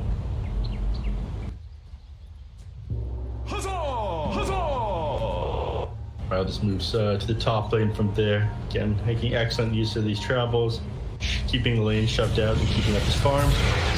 Here we go. Flies in, but the rage is used. Ray killing Prada in some trouble. Upheaval right onto the Mirana. Just doesn't have the damage to kill Prada. HBN doesn't even have the damage to kill Prada. Moonmander finally charges in, but there's the arrow onto this Spirit Breaker. They have the Electric Vortex. They'll get that kill. A true chaotic offering, but it won't matter. Benja starting to run TP out, and now the rest of the team of Infinity is just leaving. They've got the damage on the Benjaz with the Rupture. Force Staff finishes them. Prada in some trouble. They'll get themselves a second. Out of the low, Mandy going in. He'll pop the BKB, and now run over at Bryle. So he focuses his attention on the Lestrak. Meanwhile, Mr. Jeans comes in to try and kill off HFN. He gets a Bastion Infest into the Golem. So he'll survive a little bit longer. They've got the Yules out on Mandy. He's going to have to Earthshock on the high ground. Misses it, though. So back over to Bryle to try to TP, and the damage is there to finish off the Lestrak. Ursa had a really hard time getting into that fight. I'm not sure if he saw his entry over on the side of here. The Yules came out on him once. The Warlock also slowing him down, and then finally came the Disarm from the Lifestealer. But again, the Storm Spirit doing a bunch of work, and the fact that you committed so much on the Lifestealer at the start, his Rage was on cooldown. He wasn't really going to chase people at the start of that fight. Made things pretty hard for Crazy as well. But once Ursa had reached your team, you know, you can slow him down, but when he's there, he's tearing it apart. Everyone's just sort of forced to run away from him once his kiting abilities and items are on cooldown. One thing that was kind of nice. Oh, stop myself short because Moonmeander getting gone on down here. They get the kill on the Spirit Breaker very easily. Moonmeander is doing an excellent job of creating space for his teammates, but Storm Spirit at 24 Bloodstone charges. Moonmeander is just becoming a battery for Mr. Jeans. Charge up to 24 charges, going for the Hex next, going for the Axe this time. On top, Mandy going after HFN. Going for the tier 3 too. And not a whole lot they're going to be able to do with Bryle. Then again, the game's getting harder and harder for him. Storm Spirit, like he said, with this BKB. Axe opted not to get one himself. He's going for this Lotus Orb next, which will help. Again, it'll make it harder for the Ursa to be kited in these team fights. It's pretty difficult right now, but with the Satanic and the Sanjin Yasha. Tons of status resistance, and he has the Black King bar. Go in, Meander once again. Vortex, that's a long range Vortex. Jeez. Once you start the cast time, will complete, and so it'll pull them from what looks like really far away when the target's moving really fast with bulldoze and spider legs there. Falling in once again. Now is the silence for the Orchid. Blood right down. That's not going to land. They've got HFN here live, but a sentry's down for the Radiant side. So now they've got the control HFN for just a second. Twitter hits onto Mr. Jeans. Pops the BKB. The Chaotic Offering follows it up, but it's a big whiff. So now, Infinity trying to lead. They've got these rules. Do they just give up this axe? It looks like they might. The cool step is there as well as the silence. The chain cross comes down from the Lich. They're just giving up more bodies for no reason, it seems. But here comes Mandy. So it may not be for no reason. They get the kill to kill, so they end up losing Vengeance as well. Product of the ball landing on the Neander as well as the distraction. Got the Gems to take out Owie. They've hit that arrow. They ball waiting for more. They've got a double damage lasting for a little bit longer as Brile back into the base and HFN popping that 10-second or 9-second BKB. It was such an awkward start to that fight for Infinity. It really looked like they didn't want to take it. Mandy had all the time in the world to run over there. That was drawn up to like 30, 45 seconds before it actually started. They kept like hitting the creeps over here though. And again, these heroes kept backing off. Looked like they didn't want to take the fight. If they'd gone right away on Infinity, it would have been a lot easier to have it. But again, backing off. And despite taking it so sloppy and so bad, they still tore Crazy apart right there, it feels like. Forced the buyback on Aoi. He died again. And again, gold change in the way of Infinity once more. 8K net worth up. It's harder and harder to claw your way back to this game.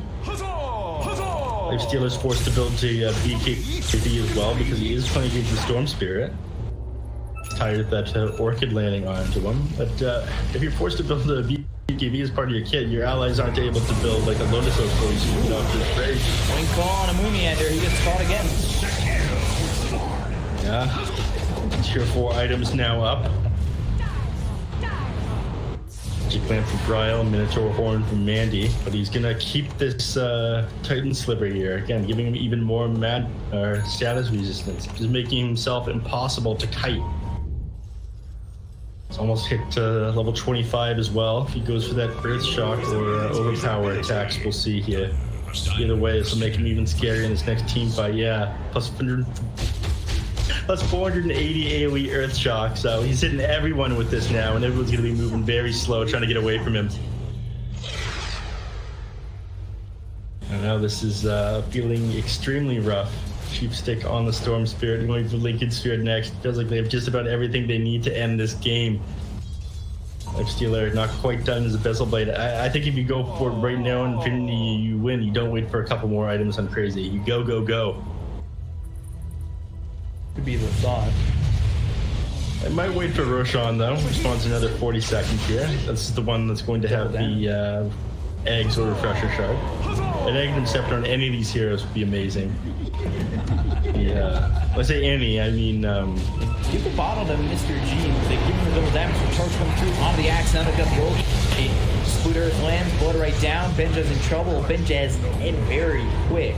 They've got the Fear Bones on him, Andy, as well as Prada. They look for the soul. The first shot comes to the high ground. Look at that first shot. Jesus.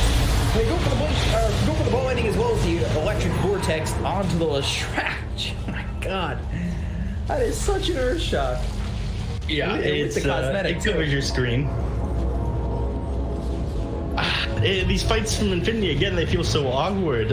Crazy definitely coming out ahead here. I mean, they're not really sure what to expect from Moon. This guy's for Crazy. He runs all the way across the map by himself and dies, and then suddenly the next time he runs with you, there's 5 heroes behind him.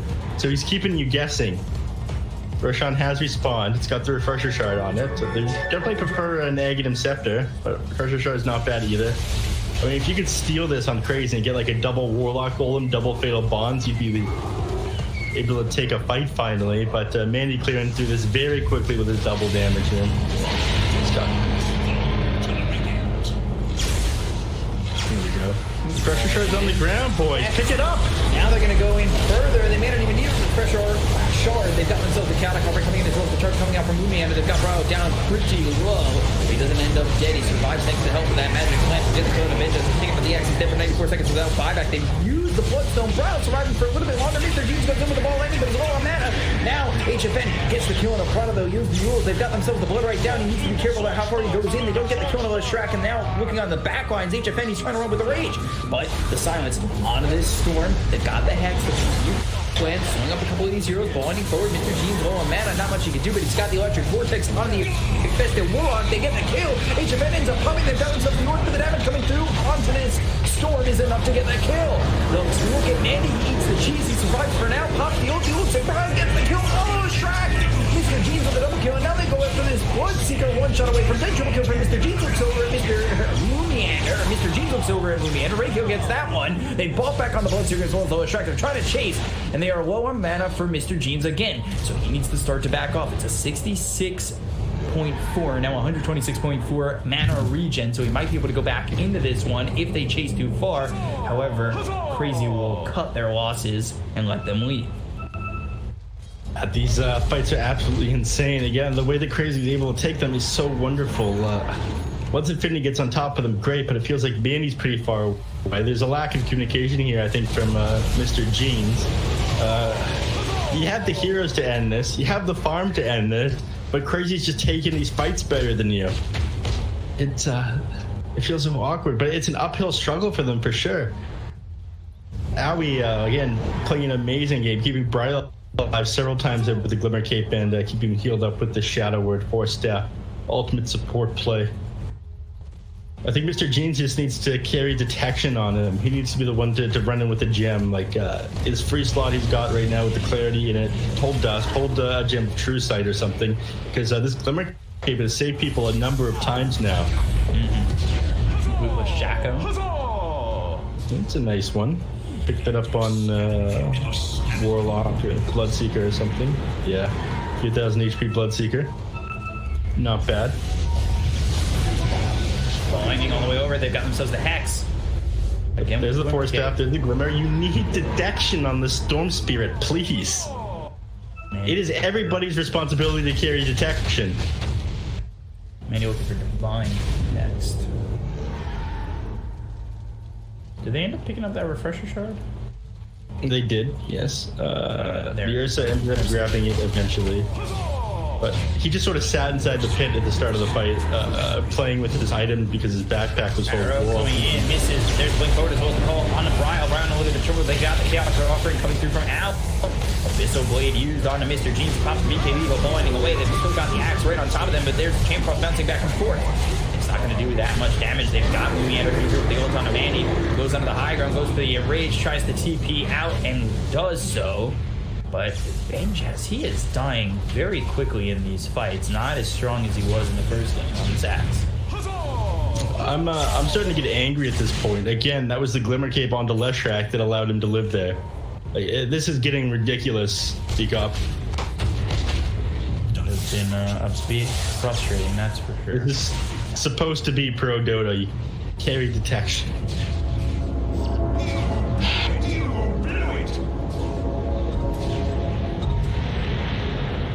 That works closer to this Lincoln C on the Storm Spirit.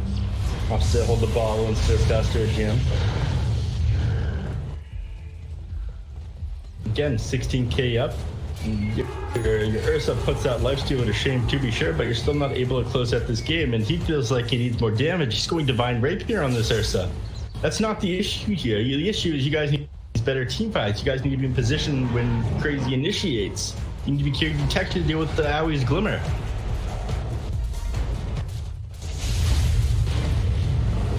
That's being built by Spirit Breaker. Lincoln's for the Storm, so defensive on that one. Lotus Sword for the Axe, and of course that Divine Rapier for the Ursa. The game's going to go one way or the other before Moon Meander here manages to finish this item Scepter, I think. I'm really not sure which direction it's going to go. Again, Infinity, I feel like they have all the tools they need to end this game right now. They're just not executing these team fights properly.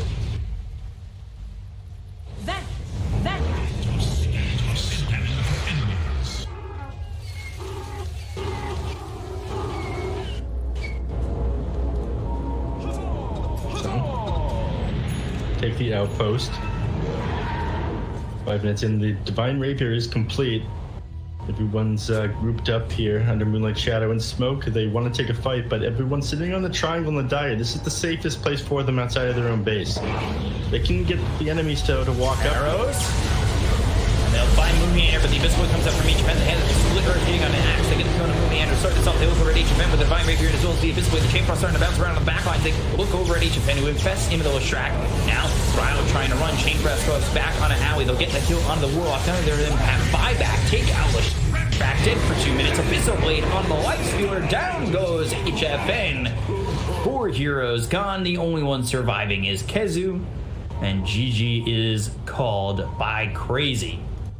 Oops, oops, oops. So they get the 1-1 split, just like they always do. Yeah, that damage finally coming out in the end by Ursa.